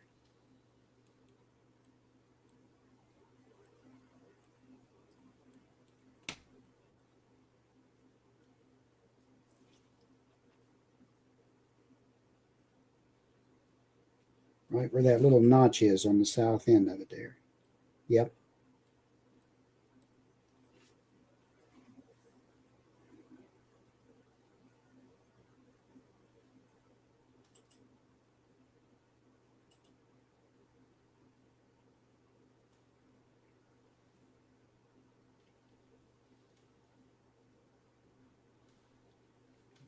Wires get tired. I tell you, they need to shorten these doggone headphone wires. Look at this.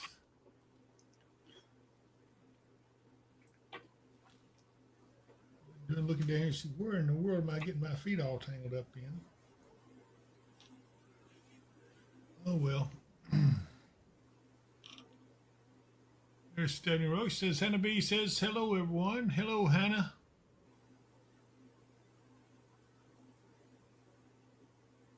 Especially when things are winding down for Hopkinsville and surrounding areas. Going to jump off now and be safe, sleep well, sweet, y'all.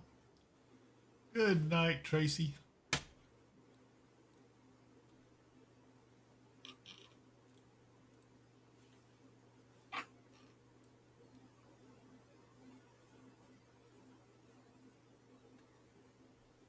Staying with everyone right now till the storm kind of gets on down out of our coverage area or weakens, one or the other.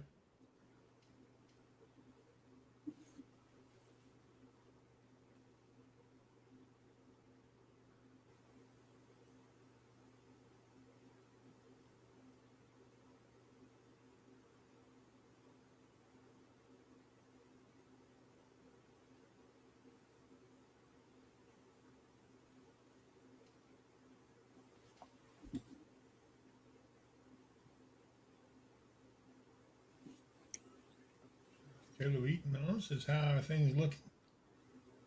Mark, give everybody a good quick rundown.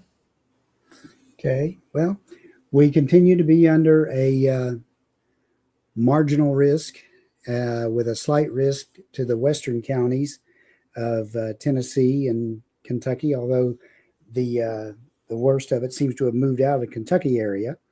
There is one severe storm. It's down just to the east of Dresden, the worst part of it, and heading in the general direction of Henry.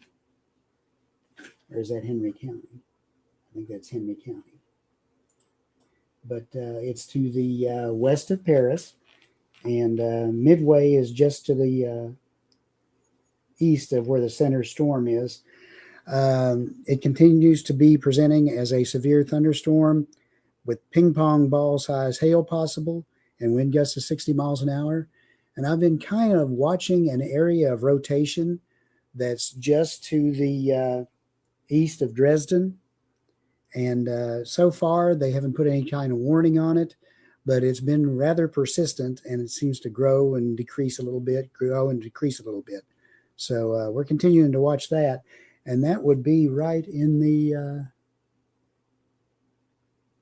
just to the east of, if it'll give me a road here, of Parrott Road, if you're in that area. Just to the east of Parrott Road, you might want to consider, keeping your eyes and ears open for a warning, or go ahead and if you've got a convenient place to take shelter, that might not be a bad idea. These are the type of storms they can produce a small spin up and nobody even knew it was there until it's been there and gone.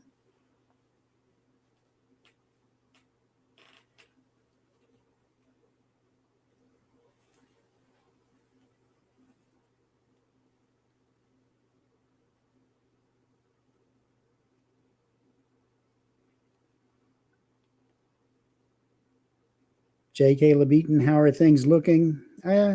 Most everybody's okay, unless you're right in the path of this one storm that seems to be persistent. So it's been persistent for a while. Yeah, it started off over in Missouri on the other side of the Mississippi River and is still going. It's not moving super fast. It's moving 25, 30 miles an hour to the southeast. It has a history of producing large hail. Haven't seen that many wind gust reports, but I've seen hail between an inch and a quarter reported. Yeah, I saw some of that in the chat earlier. Yeah, north of Martin, Tennessee, and it just continues to wind its way down to the southeast. And more or less, they've the severe thunderstorm watch that was around earlier in Kentucky is gone. The severe thunderstorm watch is still in effect west of the Kentucky Lake, and I believe that's whichever river that is. The Tennessee River. So west of the Tennessee River and the northern counties, if you're Cedar Grove, Medina, Humboldt, you're in that watch area till 10 o'clock. On over to the Mississippi River, Dyersburg, you're still in the watch. But there's a few small thunderstorms popping up over that way, but so far we'll have to wait and see if they try to develop into anything.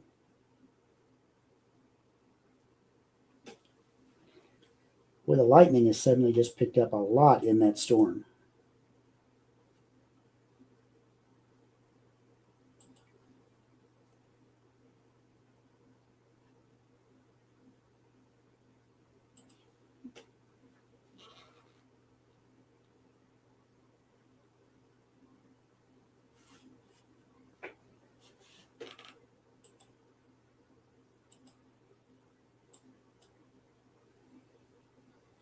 So again, if you're in the path of this storm, if you're in Gleason, if you're down toward Mansfield, if you're in Paris, you're going to catch the edge of this, but the main thrust is going to be to your south and west.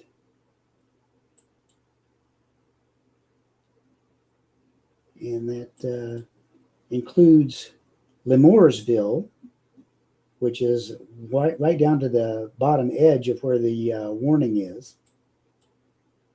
Big Sandy is right in the edge of the warning. Old Spring Creek, and again, Mansfield, Midway. You're underneath it more or less right now.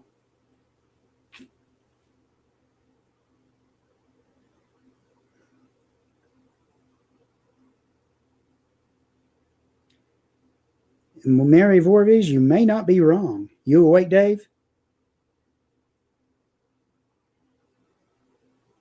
David. David.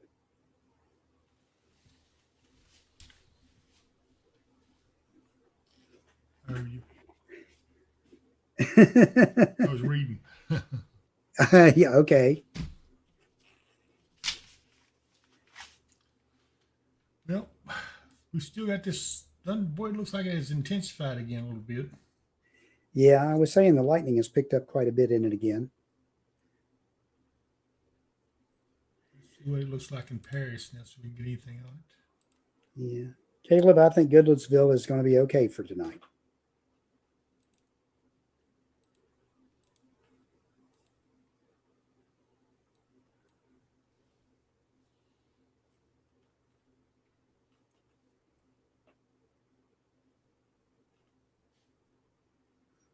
He was reading Seacor. Yeah, I was reading this article about this winter outbreak.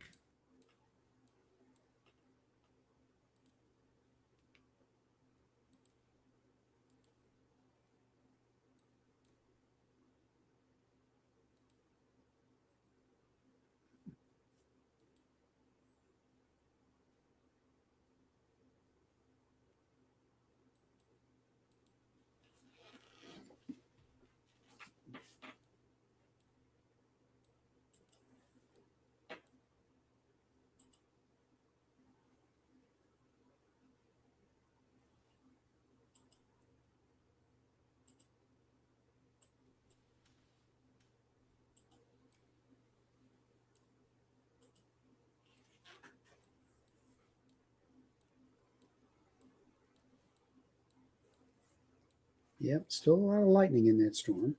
Yeah, they're just kind of looking at all these other little cells out here. They're not doing anything much. But here's Dyersburg's camera.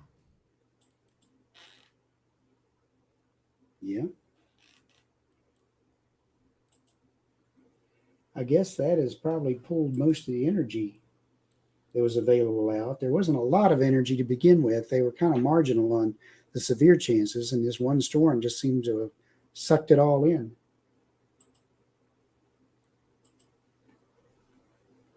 You know what?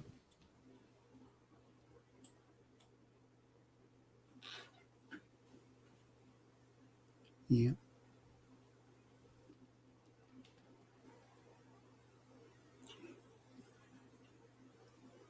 look at that. Yeah, I was looking at that storm too, about to come over there.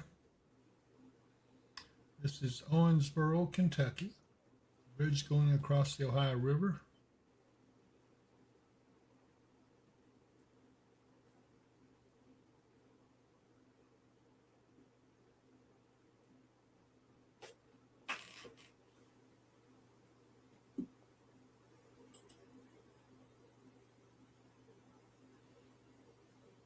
I think we need a little bit of music in the background here. You want to sing something? Oh, there's a little lightning. Yeah.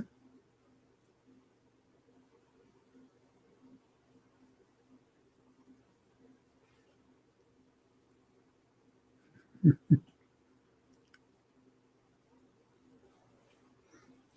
you answer Caleb Eaton about Goodlettsville being good? Yes, I did.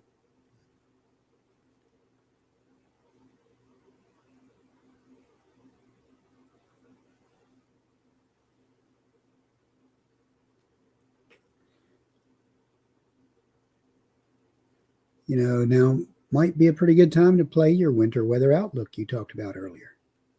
Yeah, we could. Do you guys want to see the winter outlook one more time? I played it twice on here, but somebody said we haven't posted it on the open YouTube channel as a standalone, so we probably need to do that. But we'll go ahead and play this and give you guys an idea. Get over here, get switched around here, and let's see here. So take a look at this and see what you guys think. You know, some of it has already happened because it's been out for a little while, but not too long. Ooh, nice lightning in there.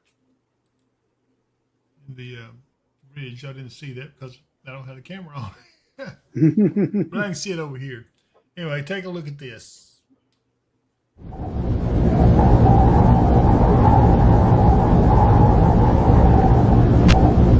As I look at the coming fall and early winter outlooks, I see a lot of factors that will play a part in our weather pattern. But I will concentrate on 2 or 3 of the more significant factors that will help shape our fall and winter weather. I will try to keep it simple and not go too technical on how I came to the conclusions I have. The main factor this year will be a weak La Nina event in the Pacific, but the polar vortex will also play an important role in our overall winter pattern. The ocean temperature forecast for early winter from the latest data shows that a La Nina event is active. It is not a strong event and will likely become a weak to moderate event at best. But as you will see in the winter pressure patterns, it will leave its mark on the jet stream position. This data gives us enough confidence that we will see some influence from these anomalies over the coming cold weather season.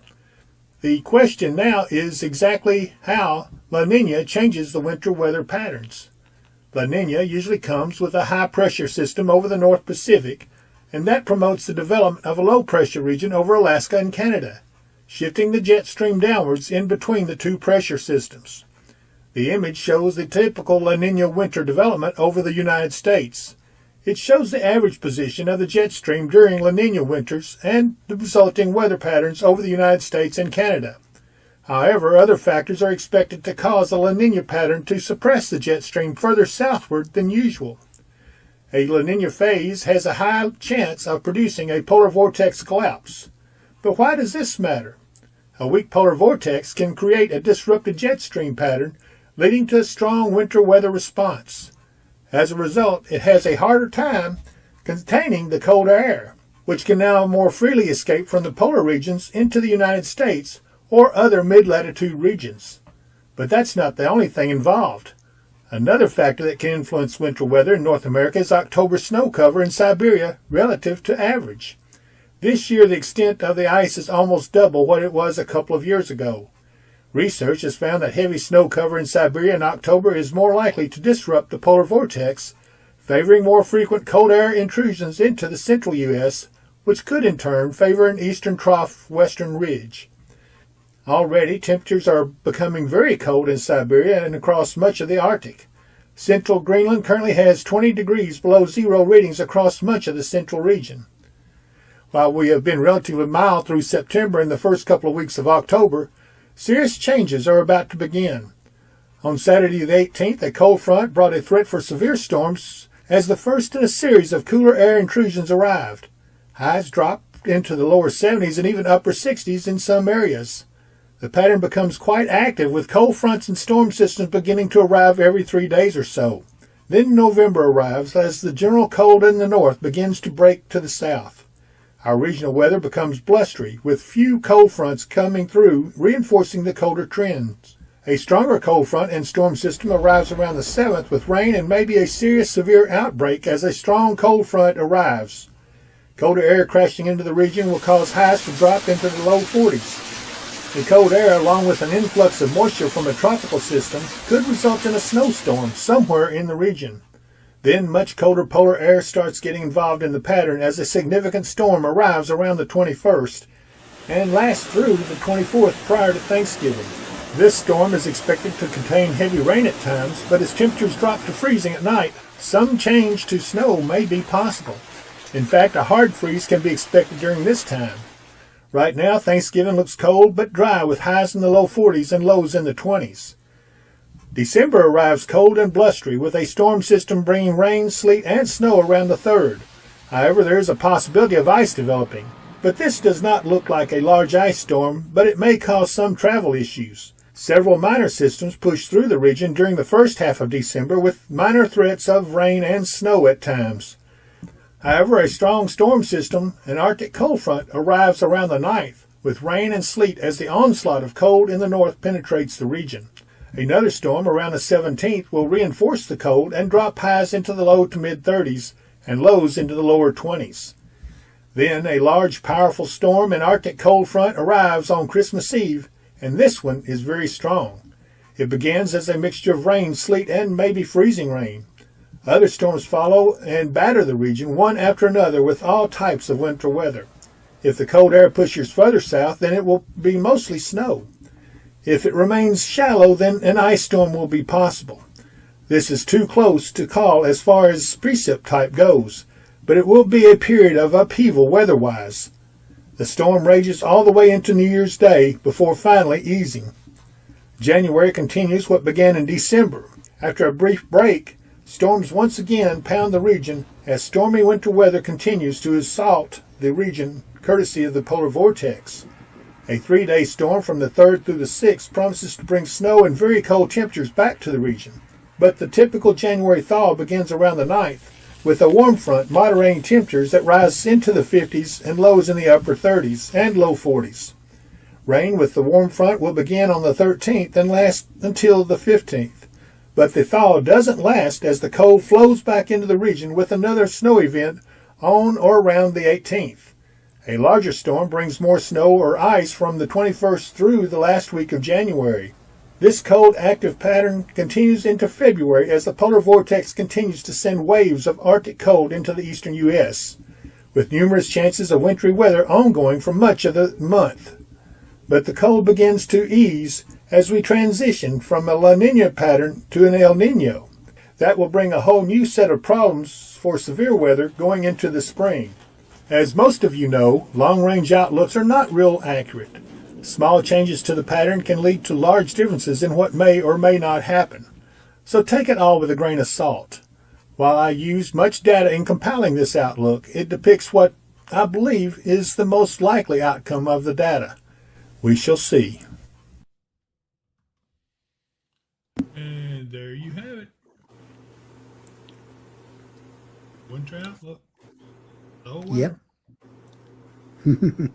It's got a good start. I mean, it looks like it's so far doing pretty accurate. Yep.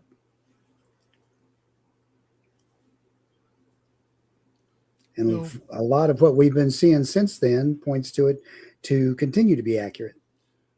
I want to go back to that camera in Owensboro. Okay. There's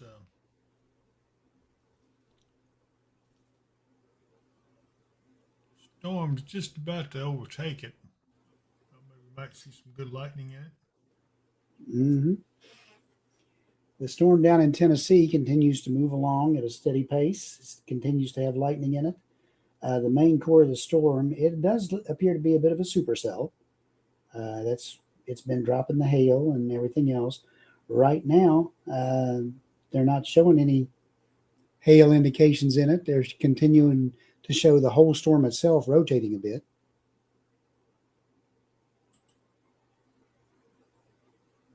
There's not a lot of action going on here. Let's go on back to the radar. Mm-hmm.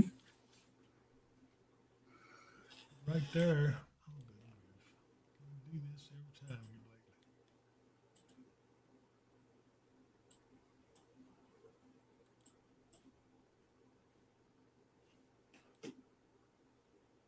lately. Yeah. That storm that was near Central City is heading over in the general direction of Beaver Dam now.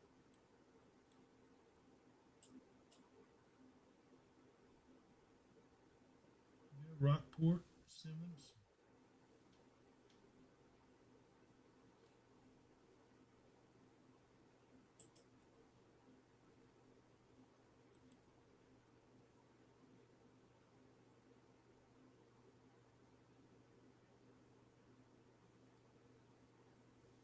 Nia says to remember to like the stream, and I'd appreciate that if you would. Mm.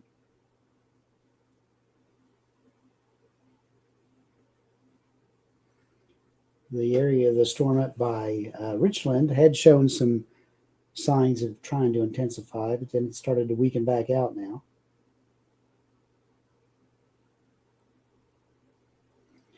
Those are traveling, sliding along a bit of a semi-stationary warm front. It's up in that area.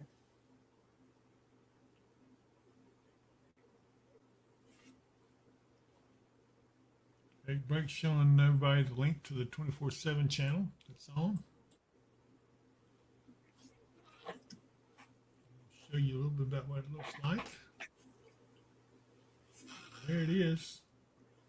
So when we get ready to go off the air, if you still want to watch radar or something, or it's got music playing in the background too, so you can watch it.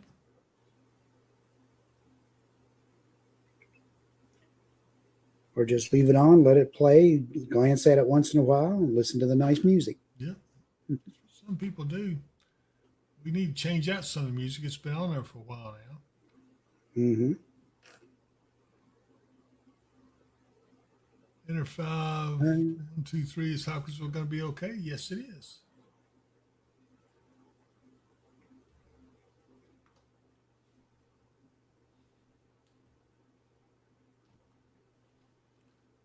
So there was a look at the 24/7 channel that is currently on and playing.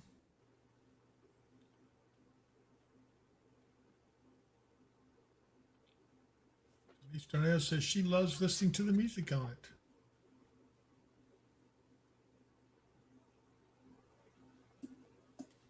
It does have some good music.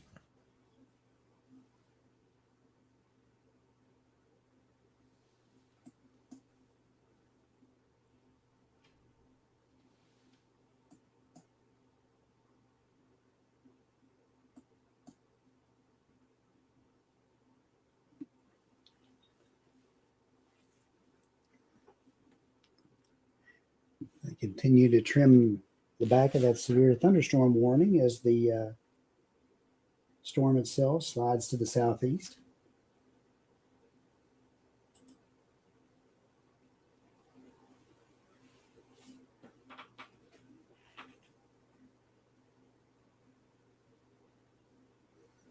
If you're anywhere near McKenzie, Tennessee, it's just to your northeast.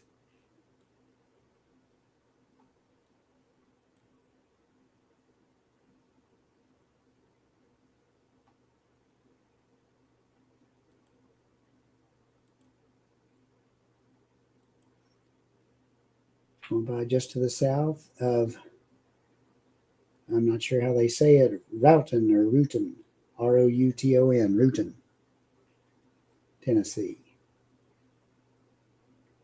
Right now it's over Henry Mansfield Road, the main core of it. And that's probably where you might be seeing a little bit of hail come down right now.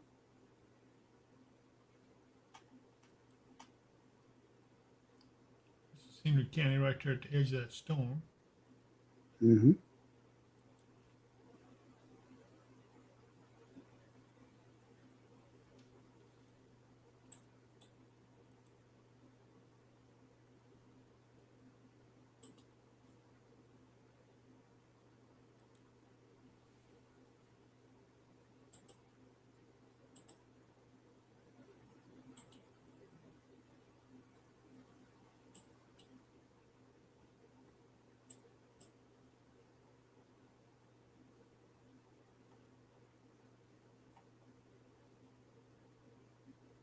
this continues on its same track, it'll be down in the vicinity of Brewston, Post Oak, and Camden. But it's going to take a while to get there because it's not moving super fast. It's moving, as we said, 25, 30 miles an hour.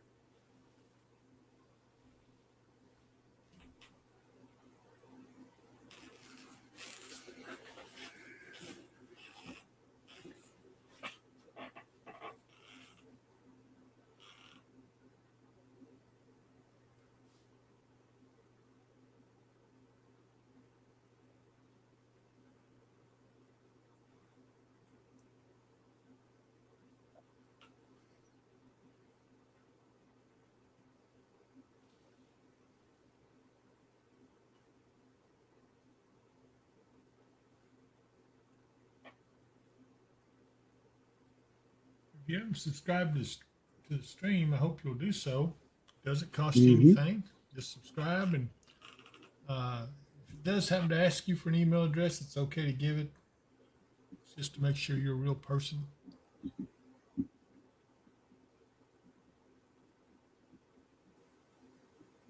Actually, this storm is the only one on here we got to talk about much because there's not much else going on. No? We're staying with you because it is severe. So that's the reason those that are in this storm or getting close to it, it means a lot to them. So we're staying on with them for their sakes. Absolutely.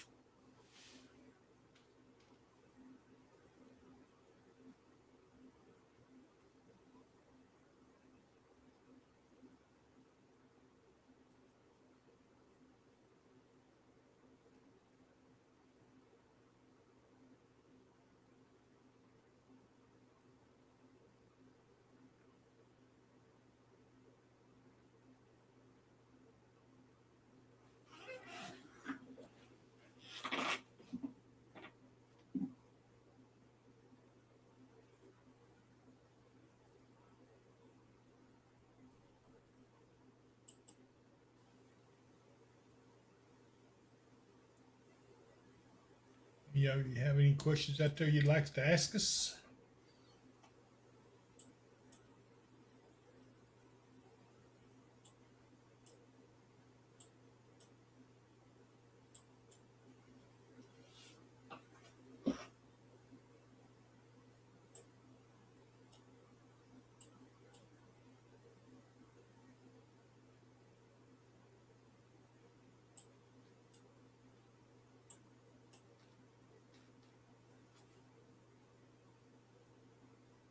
Amanda Barber says she just hopped on. Anything for Hopkinsville? No, Amanda, not to speak of. I'm going to zoom back out a little bit and let you see. There's Hopkinsville. There's a storm up here. Little minor storms around here, but then they dissipate pretty quickly. I don't see anything getting into Hopkinsville anytime soon, if at all.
He says, did you watch the Eye of the Storm on Sunday? Did you watch that show, Mark?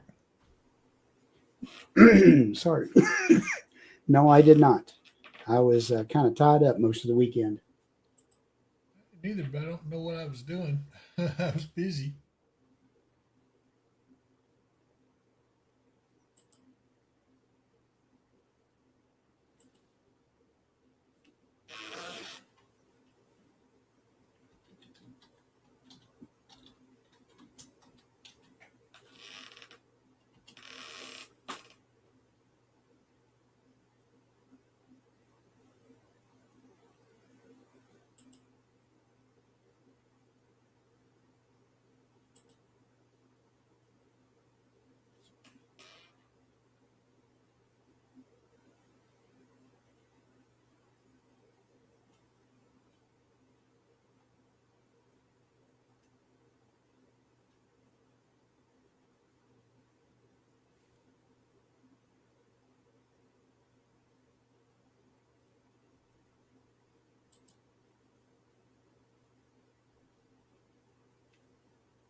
It's been a pretty well long-lived severe storm, hasn't it?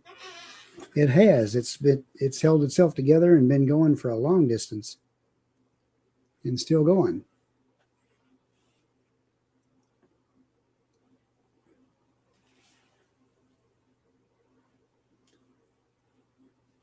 Remains to see if they will produce another severe thunderstorm warning for it as it continues to move southeast, or if they will go ahead and let that expire and hopefully the storm continues to lose intensity.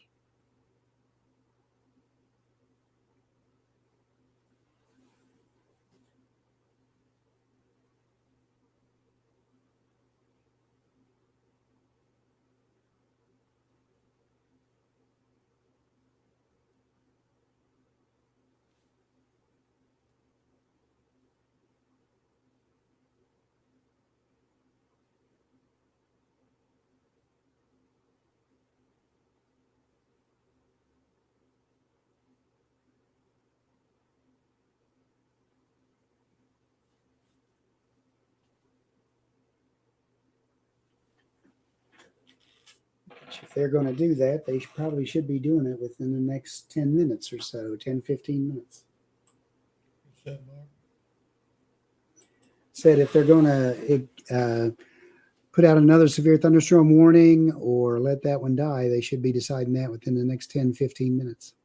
Yeah, the last little bit there didn't seem like the lightning had increased, in fact, decreased somewhat. The storm looks to be weakening. Mm-hmm. Yeah, weakening or cycling. Yeah. Serena Cabrera says, thank you guys for all you do. Thank you, Serena.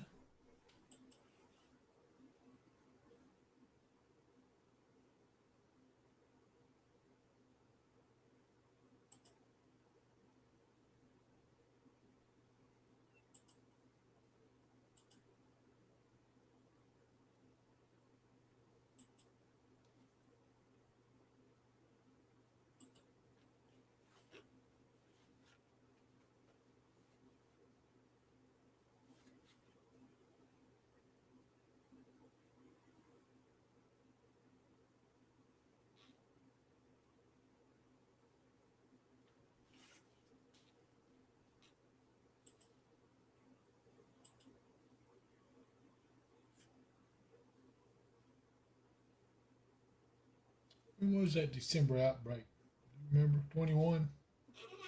December was December 10th and 11th, 2021. Oh,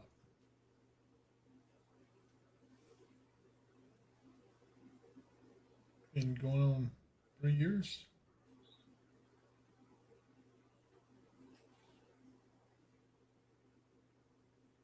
Actually, it'll be 4 in December. George Keith Thomas says, David Mark, do you see more storms for us tonight? I don't see any that I would be worried about. I'm not even too worried about that severe storm that's down there in Tennessee, to tell you the truth. Mm-hmm.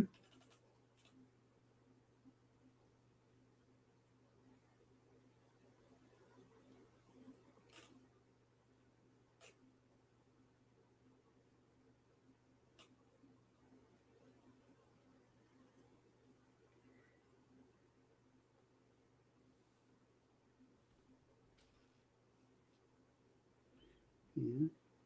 Clarksville is probably just fine. This is all sliding off mostly to the west of Clarksville area. Yep.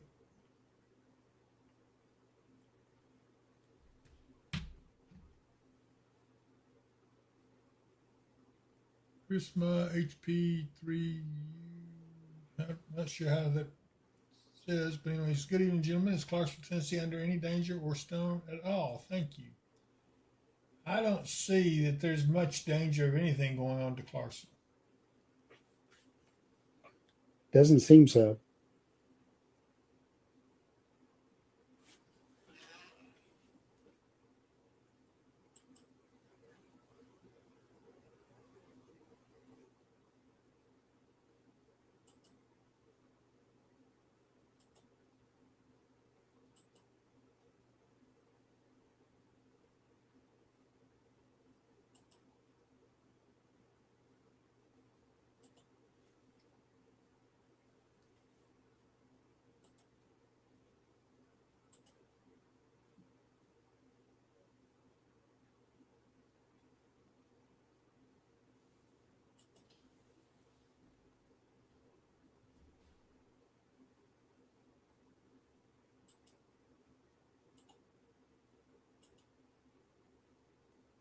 Thank you, Robin. What about Big Rock, Mark? Big Rock is, looks like, again, most of the storm itself is going to slide off to your west. For this storm, you may get a shower or two overnight, but I don't think you're going to see anything severe.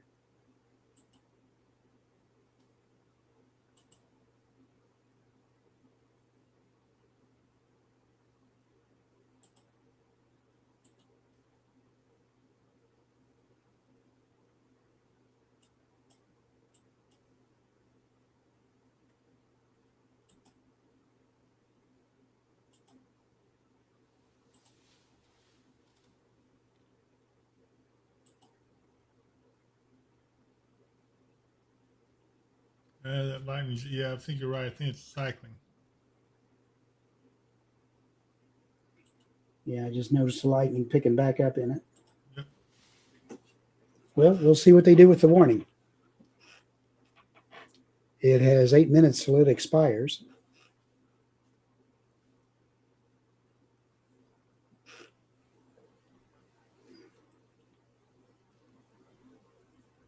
And I'm not sure. I don't know if the warning office for that particular area is Memphis or Nashville. Yeah, it's Nashville.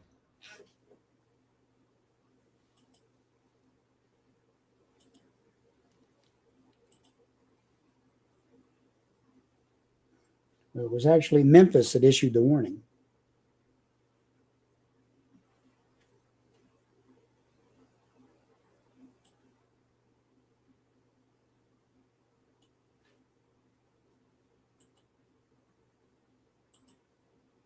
Okay.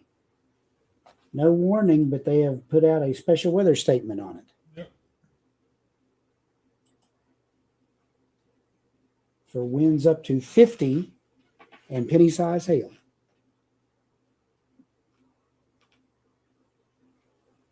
So they do think it is also weakening.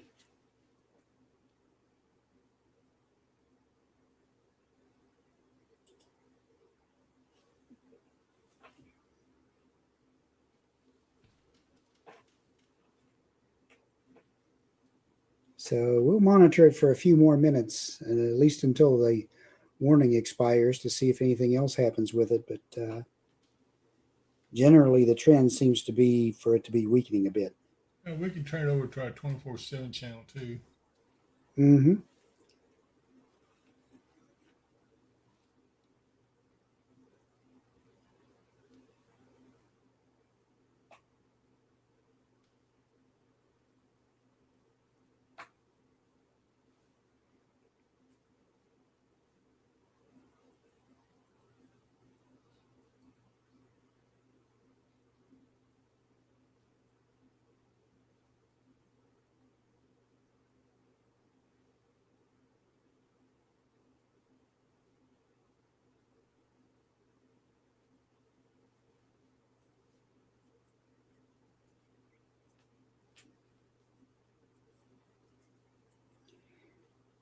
Yeah. I'm looking at the hail markers, and they've been decreasing in size regularly as well.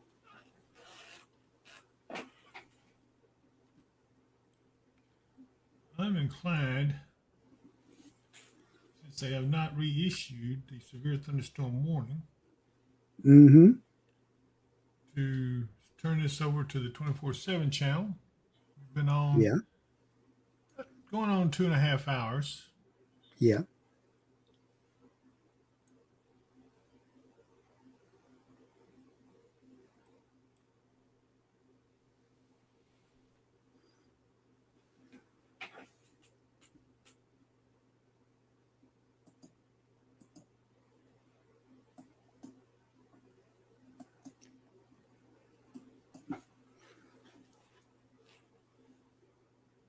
I guess we'll give it another minute long. When does that expire?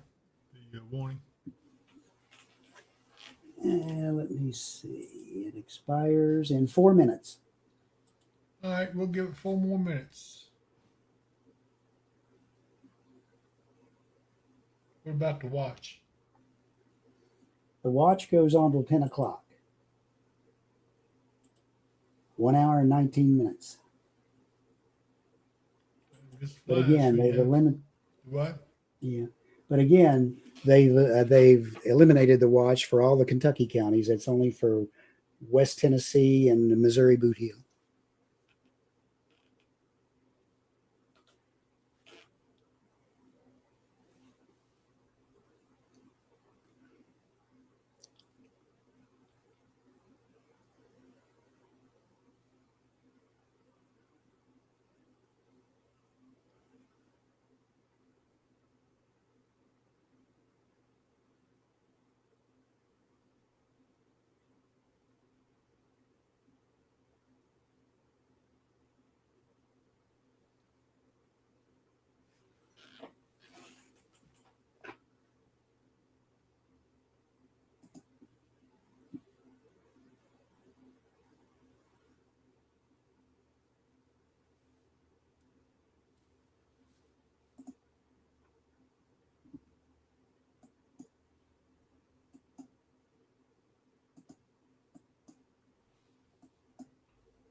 It's always some of the roughest part when you're watching storms like this is waiting for that very last little bit to make sure nothing unusual happens.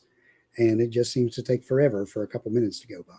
We've been caught like that more times than Couple one. haven't times. we? Yeah. Yeah. So we always try to have a little patience and make sure nothing's going to happen before we go ahead and close up shop.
Eric, they don't.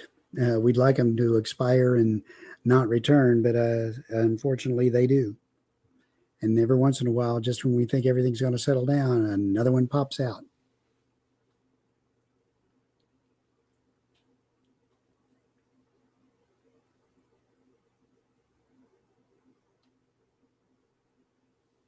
We'll see what tomorrow brings. Yeah.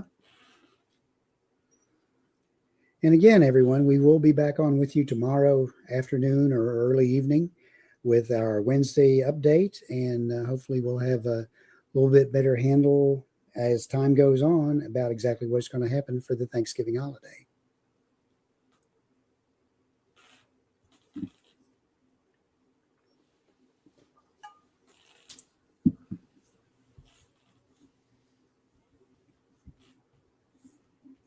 And it's gone. All right. Okay, so we're going to probably shut this down for the evening. I don't see anything else that's pending. I mean, it's possible these could pulse back up a little bit, but I don't know. Let me look at this UT Martin camera again real quick. It's got a storm up over it. Some heavy rains there now. Look at that. Must put me to sleep. It has been a long day. It has. So what we're going to do is we're going to back out of here and turn you over to our 24/7 channel, which incidentally right now has the winter weather outlook playing on it. But it'll be back on here in just a minute. Yeah. But all right, Mark, let's talk to them, see what you think. All right. Well, again, there is a potential for some thunderstorms through the evening. They're going to be pretty isolated, mostly up along the Ohio River there, it looks like, and down in Tennessee. So hopefully everybody can get a good night's sleep. We'll get up in the morning and we'll go on with our Wednesday. Tomorrow's hump day, so everybody make We'll sure wake that you all they... up. That's what he's trying to say. We're going to wake you up. Yeah. At the crack we'll of wake you up. dawn, you hear David Marks on the telly. But y'all have a good rest of the evening, and we will see you tomorrow. And like always, if I don't see you here, I'll see you here. Bye.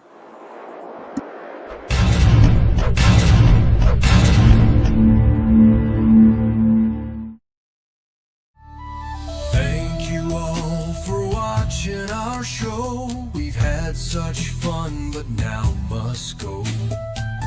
Every moment's been a delight. Until next time, we say goodnight. Feel the thunder, but don't fear the night. Weather and wisdom is by your side. Rain and hail as it pierces the air, but don't forget to like and share.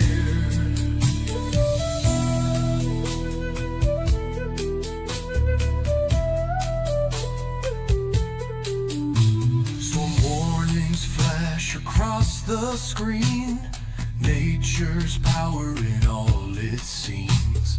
Updates